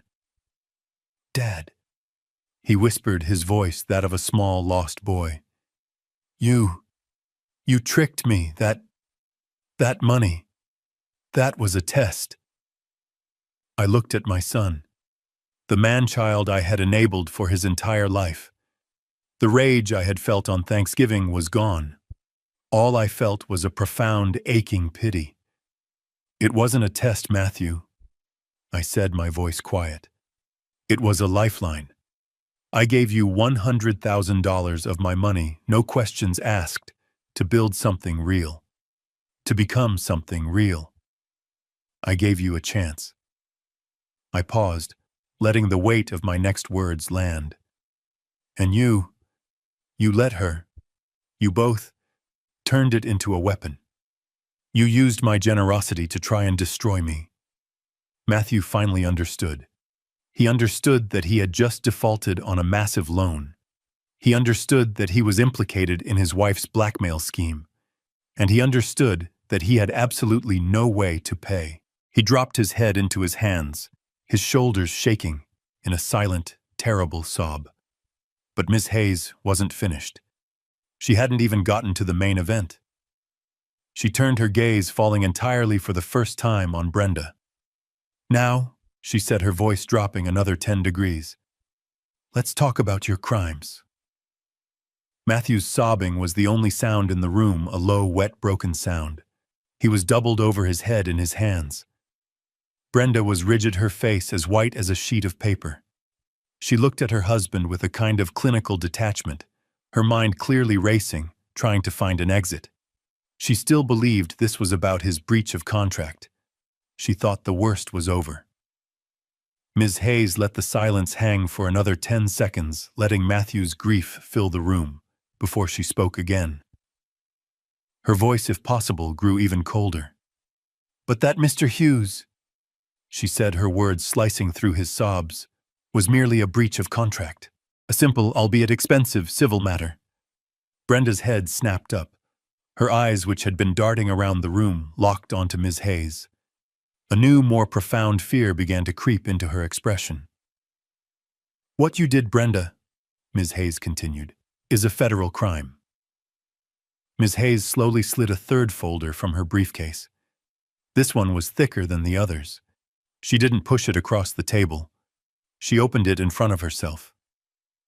This, she said, is the full forensic audit of the $100,000 loan provided to your husband's startup. Brenda's hands gripped the arms of her chair. We've already established the loan was obtained under false pretenses, Ms. Hayes said. But let's look at the disbursement. February 10th, 2 years ago, the $100,000 is deposited into the MB Marketing checking account. An account, I might add, for which you, Brenda, were the sole signatory. Curious for your husband's company. Matthew's sobbing quieted. He slowly raised his head, his face ravaged, confused. On February 14th, Happy Valentine's Day, Matthew, the first transaction. A wire transfer for $70,000 to a Maserati dealership in Greenwich, Connecticut. The audit confirms the vehicle, a red Levante, is registered, titled, and insured, exclusively in the name Brenda Hughes. Brenda's lawyer, Mr. Pitkin, made a small strangled sound. That was my bonus, Brenda stammered, finding her voice. Matthew approved it. It was my signing bonus for managing the company. Matthew, his eyes red and swollen, looked at her, his voice a hoarse whisper. I thought it was a company car, Brenda. I thought we were building a brand. A brand of what, Matthew? I asked, my first time speaking in this new phase. Did you ever once ask what your startup actually did? He had no answer. He just stared at her. But that, Ms. Hayes continued as if she hadn't been interrupted, is just poor judgment, Mr. Hughes. The real issue is the other $30,000. If Brenda's face was pale before, it was now the color of ash. This was the secret she thought was safe. The remaining $30,000, Ms. Hayes said, her eyes fixed on Brenda, was not spent on business expenses. It was moved, systematically, in a series of 3 $10,000 wire transfers routed through 2 separate shell accounts, before landing finally in a private numbered account at the Cayman National Bank. An account opened on February 1st, just days after the loan was secured, under your maiden name. This, Ms. Hayes said, pulling out a single wire transfer receipt, is not a family misunderstanding, Mrs. Hughes. This is textbook embezzlement. This is wire fraud. Matthew finally understood. The fog of his weakness and denial was burned away by the raw, uncut truth. He turned his whole body slowly to face his wife. The sobs were gone, replaced by a terrible, hollow quiet. The fight's about money, he whispered. You told me we were broke. You told me the company was struggling to find clients. You were moving it. No, Matt, she cried, her voice high and desperate. It was a safety net for us. In case he, she pointed a shaking finger at me. In case he cut us off, I was protecting us. Protecting us, Matthew repeated, his voice cracking. Or protecting you, the Maserati, in your name. The secret bank account, in your maiden name. You were leaving me, weren't you? His realization hung in the air, awful and undeniable. You were just bleeding us dry, he whispered, looking from me to her. You were bleeding him, and you were stealing from me. Matthew, please. You stole from me, he roared, standing so fast his chair toppled over. I lied to my father for you. I disowned my father for you, and you were stealing from me. This is a domestic dispute, Mr. Pitkin, Brenda's lawyer, finally squeaked, finding his voice. A disagreement between spouses over marital funds, Victor laughed. A loud, sharp barking sound. Marital funds. Counselor, you are joking. The funds were loaned by our entity. They were embezzled by your client. That wire transfer across international lines. That is the dictionary definition of wire fraud. You are currently in this room counseling an admitted felon. I would strongly advise you to stop talking. Mr. Pitkin's mouth snapped shut. Which brings us to the present, Ms. Hayes said, standing up. She walked to the great glass window looking down at the park. As I mentioned, we've already been in contact with the authorities regarding your attempt at extortion. She turned her face silhouetted against the bright sky. The federal agents, she said, her voice devoid of all emotion. They are not a hypothetical threat. They are downstairs, in the lobby. They have been waiting for this meeting to conclude. They have copies of this audit, and they have a warrant for your arrest, Brenda, on charges of wire fraud and conspiracy. Brenda let out a thin, high-pitched wail. She collapsed back into her chair, a puppet whose strings had all been cut at once. This was my moment. I slowly pushed my chair back, the legs scraping loudly on the floor. I stood up. Matthew, his face a ruin of tears and rage, looked at me. Dad, he whispered. Dad, please. Don't. She's my... Please. I did not look at Brenda. I did not look at her lawyer. I looked only at my son. I gave you every chance, Matthew. I said, my voice heavy, not with anger, but with the profound, crushing weight of disappointment. I gave you an education. I gave you a home you took for granted. I gave you a safety net you never even knew was there. And 2 years ago, I gave you one last chance. A final test. Test? He choked out. Yes. I gave you $100,000. What I told you was my last $100,000. It was a test of character. I wanted to see. I prayed. I would see you build something. Create something. Become your own man. I shook my head slowly. Instead, you let your wife buy a sports car. And then, when things got hard, when you were faced with a choice, you didn't work harder. You didn't take responsibility. You came to my house on Thanksgiving, and you chose her. You chose the greed. You chose the lie. You stood there, I continued, my voice quiet but carrying across the room. And you watched her throw a plate at me. You watched her call me a selfish old man. And you agreed with her. You disowned me. All for the promise of money you thought you could steal. I looked at him, my son, my greatest love and my greatest failure. The money was never the point, Matthew. It was always about character. And you failed. I turned to Ms. Hayes, who was holding her phone. Make the call. Ms. Hayes nodded crisply and picked up the receiver of the conference room phone. She pressed a single button. Send them in. The heavy mahogany doors at the far end of the room opened, but it wasn't a secretary who entered. It was 2 men and 1 woman, all dressed in dark, serious suits. They moved with a quiet, efficient purpose that had nothing to do with corporate law. They were federal agents. Brenda didn't seem to understand at first. She was still glaring at Matthew, her mind clearly reeling from the revelation of her own theft. Brenda Hughes, the lead agent said, his voice polite but utterly impersonal. Brenda looked up, her expression a mask of confusion and arrogance. Yes, who are you? Are you with the IRS? I'm telling you, he's the one you want. Ma'am, the agent said, cutting her off. You are under arrest for federal wire fraud and conspiracy to commit bank fraud. The words just hung in the air. For a full second, Brenda didn't move. She just stared. I watched the cognitive dissonance war across her face, the complete inability to process that the trap she thought she was setting had just sprung on her. Then she broke. No! It was a shriek, high and animalistic. No! You can't. He's lying. He's the criminal. He's the one you want. She pointed a trembling finger at me. Tell them, Matthew. Tell them he's the liar. Tell them. But Matthew was a broken statue, his head in his hands, his shoulders shaking. He didn't even look up.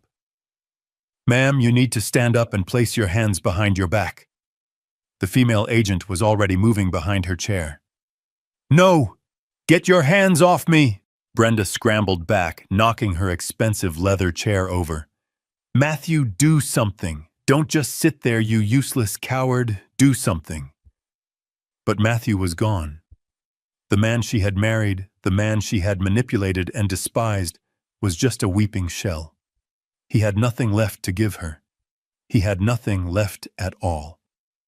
You bastard! She screamed at me, her face purple with rage as the agents efficiently cuffed her wrists behind her. You did this. You planned this. You'll pay for this. I'll sue you. You have the right to remain silent, the agent recited in a calm monotone, taking her by the arm. Anything you say can and will be used against you in a court of law. Her lawyer, Mr. Pitkin, had shrunk against the wall, his face the color of old parchment, trying to make himself invisible. Matthew! Was the last thing she screamed as they escorted her out of the room, her designer heels scraping awkwardly on the floor. Her cries of, "You'll regret this, and I'll kill him," echoed down the hall until the heavy doors swished shut, sealing her fate. Silence. The only sound in the vast, beautiful room was the broken, gasping sobs of my son. He was still on the floor where he had fallen, huddled against the overturned chair. He was the wreckage. He had lost everything all at once in the span of 10 minutes. His wife was a felon arrested right in front of him. His company was a lie she had used to steal from him. His home was gone, the eviction notice now a crushing certainty. His credit, his car, his entire lifestyle, all of it had been a financial illusion, guaranteed by the very man he had tried to destroy. And now he had lost that man too. He had lost his father. He was completely, utterly, and devastatingly alone, stripped bare with nothing left but the consequences of his own weakness. He looked up at me, his face a ruin of tears, snot, and shame. "Dad," he whispered. It was the voice of a 5-year-old boy lost in the dark. "Dad, what do I do?" Now, I looked at my son, my only child. The boy I had taught to ride a bike. The man who had an hour ago tried to blackmail me for $2 million. The rage was gone. The pity I felt was overwhelming, but it was the pity one feels for a stranger in a tragedy. I straightened my jacket. Victor and Ms. Hayes were already at the door, their briefcases closed. I did not offer him a hand. I did not offer him comfort. I did not offer him a place to stay.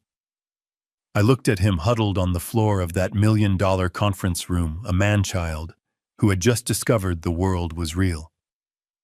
"I have no idea, Matthew," I said, my voice quiet but final.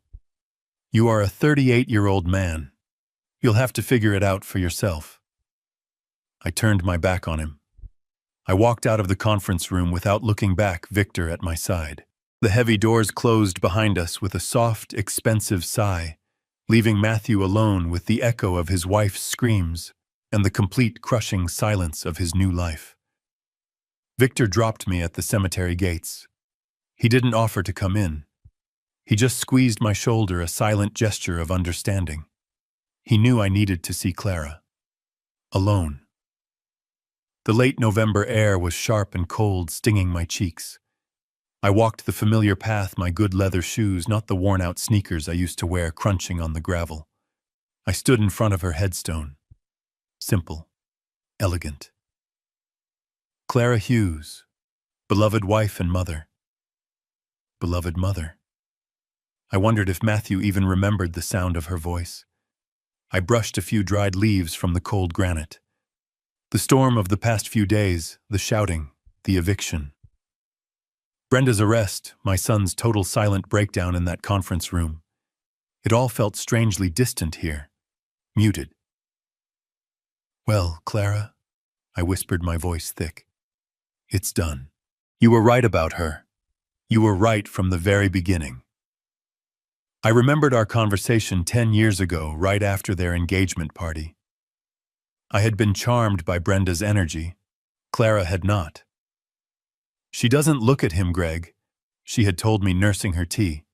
"She looks past him, at what he represents." I told her she was being too skeptical. I had been a fool, blinded by the hope of seeing my son happy. "I did what I had to do, my love," I said to the stone. "I protected what we built. I wish I didn't have to destroy our son to do it. But the weakness, that was his. The greed, that was hers. I'm just so very tired." I placed the small bouquet of white roses I'd brought on the grave and walked away. I didn't look back. I took a cab back to the brownstone. When I slid my key into the heavy oak door, it felt wrong. It wasn't my key anymore. The house wasn't my home. It was a stage, a crime scene. I walked into the kitchen. The faint phantom smell of the Thanksgiving turkey I'd never eaten still hung in the air, mingled with the acrid memory of the broken plate. I walked up the 4 flights of stairs, my hand on the smooth, worn banister that Clara and I had stained ourselves, that Brenda had coveted. I passed Matthew's old room, still filled with his high school trophies, monuments to a potential he had squandered.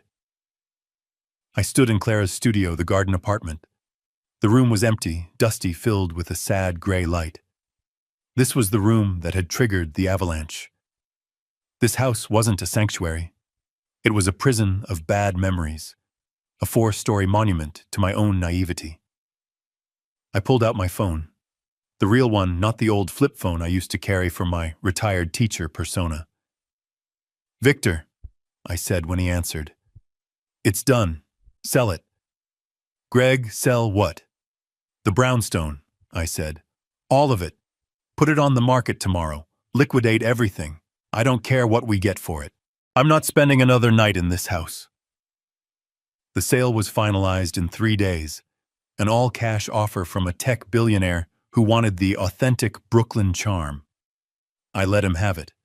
I left with nothing but a suitcase of my clothes and a box of Clara's photographs. I left the identity of Gregory the broke retiree behind, buried in the dust and the bad memories. I bought the penthouse, a clean, cold, beautiful space of glass and steel overlooking Central Park, 3 floors above Victor's own apartment. For the first time in my adult life, I was living in a home that reflected my reality, not my fear. But the move was just the first step. The secrecy I had hidden behind for 40 years. The secrecy I had used to protect my family, the same secrecy they had used as a weapon against me. It was a liability. It was time to own the truth. 2 weeks later, I stood on a small stage, blinking against the sudden bright glare of television cameras. Victor was at my side, his presence a solid, reassuring weight. Ms. Hayes was at the podium. "It is my great pleasure," she said, her voice ringing with a crisp authority, "to formally introduce the founder and chief benefactor of the Clara and Gregory Charitable Foundation, Mr. Gregory Hughes." I stepped up to the microphone. I was wearing a handmade suit that cost more than my old car. The room was silent. "My name is Gregory Hughes," I began. "For decades, my brother and I built a life in this city. We did so quietly. My late wife Clara and I. We believed that great wealth was a great responsibility, not a performance. We lived modestly because we wanted our son to grow up understanding the value of character, not the price of things." I paused, looking at the cameras. "But I have learned a hard lesson. Secrecy, even when it is well-intentioned, can create a darkness where greed, manipulation, and entitlement can grow undetected. Today, I am stepping out of that darkness. The Clara and Gregory Foundation will no longer be anonymous. I am announcing a new primary mandate for our endowment. We are committing $50 million to establish a new legal defense fund. A fund for elderly parents who are the victims of financial abuse by their own children." A collective gasp went through the room. "My family's private, painful tragedy," I continued, my voice steady, "has shown me a terrible gap in our society. We have systems to protect children from their parents. But who protects aging parents from their adult children? Who gives a voice to the mothers and fathers who are bullied, threatened, and declared incompetent by the very people they raised? All for a house, a pension, or an early inheritance. My family's story is over," I said, my eyes finding the main camera lens. "But I know that thousands of others are just beginning. To those children who see their parents not as people but as obstacles, as bank accounts to be drained, I am putting you on notice. We are watching, and we are here to fight back. I am no longer just a father." I finished, the flashbulbs erupting like small explosions. "I am now a voice for every parent you thought was too old, too weak, or too confused to stop you." I stepped back from the podium. I had lost a son, but I had just found my new purpose. 1 year later. The grand ballroom of the Pierre Hotel was glittering, filled with the soft murmur of New York's wealthiest and most influential. The gala for the Clara and Gregory Foundation was our first, and it was a resounding success. I was standing near the orchestra, shaking hands with the senator, when I felt a presence at my elbow. Not one of the guests, not one of the staff. I turned.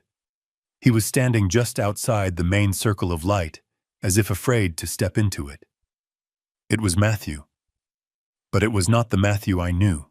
The expensive suit was gone, replaced by a simple, clean but worn button-down shirt and work trousers. He was thinner, much thinner. The softness in his face had been replaced by the sharp, tired lines of hard labor. His hands, which had once been soft and manicured, were now calloused and rough. He looked weathered. He looked like a man who had actually worked for the first time in his life. "Hello, Matthew," I said. My voice was even. The senator, seeing a private moment, excused himself with a polite nod. "Dad," he said. His voice was hoarse. He couldn't meet my eyes. He was staring at the floor, at the intricate pattern of the hotel carpet. I know I'm not supposed to be here," he stammered. I'm working. On the construction site down the street. We're doing the night shift. I saw the sign for the gala. I saw your picture." He gestured, embarrassed. I had to." "You had to what, Matthew?" He finally looked up and his eyes were clear. For the first time in years, they were clear. Free of greed, free of panic, free of Brenda's influence. They were just sad. I'm not here for money," he said quickly, as if that was the most important thing to establish. "I swear, I'm working. I'm paying my debts. I'm paying her legal bills too. The court ordered it." "I know," I said. Victor had kept me informed. Brenda had been sentenced to 3 years in a federal facility for wire fraud. She had divorced Matthew from prison, blaming him for everything. I'm living in a small room in Queens," he continued, the words tumbling out of him. "I take the subway. I work. It's hard, but it's honest." He stopped, took a shaky breath. He had come here for a reason. He was struggling to get it out. "Dad, I wanted to say I'm sorry." The word hung in the air between us, a fragile, broken thing. "I'm sorry," he whispered again, his throat tightening. "I know. I know it's not enough. I know it doesn't fix anything. But I was weak. I was so weak. And she knew it.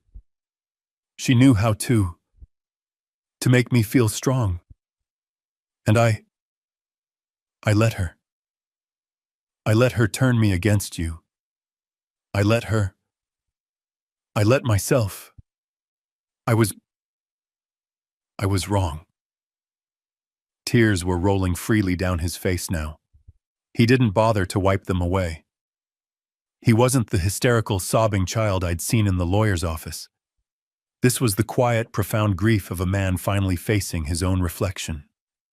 I betrayed you, Dad. I threw away everything. For nothing. The anger I had felt for a year, the cold, hard rage that had fueled my every move, it had evaporated. I looked at my son, this broken stranger, and all I felt was a deep, bottomless sorrow. He was right. He had been weak, and he had lost everything. "I know, Matthew," I said. My voice was soft, not forgiving, but soft. "I know." I looked at him. This man who would never inherit my fortune. This man who would never live in my penthouse. This man who had to rebuild his entire life from the rubble with his own 2 hands. "You have a long, long road ahead of you," I said. It was not an absolution. It was a statement of fact. He nodded, wiping his face with the back of his rough hand. "I know, I had to tell you, I'll go." He turned to leave, to walk back out of the glittering ballroom, and into the cold night, back to his construction site, back to his small room in Queens. Matthew. He stopped. He turned. I looked at my son. I was just about to step out for some coffee, I said, gesturing to the hotel's lobby cafe. You can come with me, if you like. A flicker of something. Not hope, but maybe just surprise crossed his face. He nodded once. Okay. I didn't invite him into the gala. I didn't offer him a job. I didn't offer him a loan. I didn't even offer him a hug. I just offered him a cup of coffee. We sat at a small table in the empty, brightly lit lobby cafe. Me in my $1,000 tuxedo. Him in his work clothes smelling faintly of drywall and sweat. The waiter brought 2 black coffees. We didn't speak. It wasn't forgiveness. It wasn't a reconciliation. It was a beginning. A fragile, uncertain, and infinitely more honest one. It was 2 men, a father and a son, sitting in silence surrounded by the wreckage of their past, with no idea what the future held. But for the first time, it was real. This story teaches us a powerful, difficult lesson. True family is not built on financial dependence, but on mutual respect. Forcing someone to face the consequences of their actions isn't always an act of revenge. Sometimes it is the only path to truth. We learn that underestimating the quiet and humble is a fool's game, and that true strength isn't about the money you show, but the character you hold in reserve. Greed may seem to win the battle, but dignity and honesty will always win the war. Did you like my story, and which city are you listening from? Let's meet in the comments.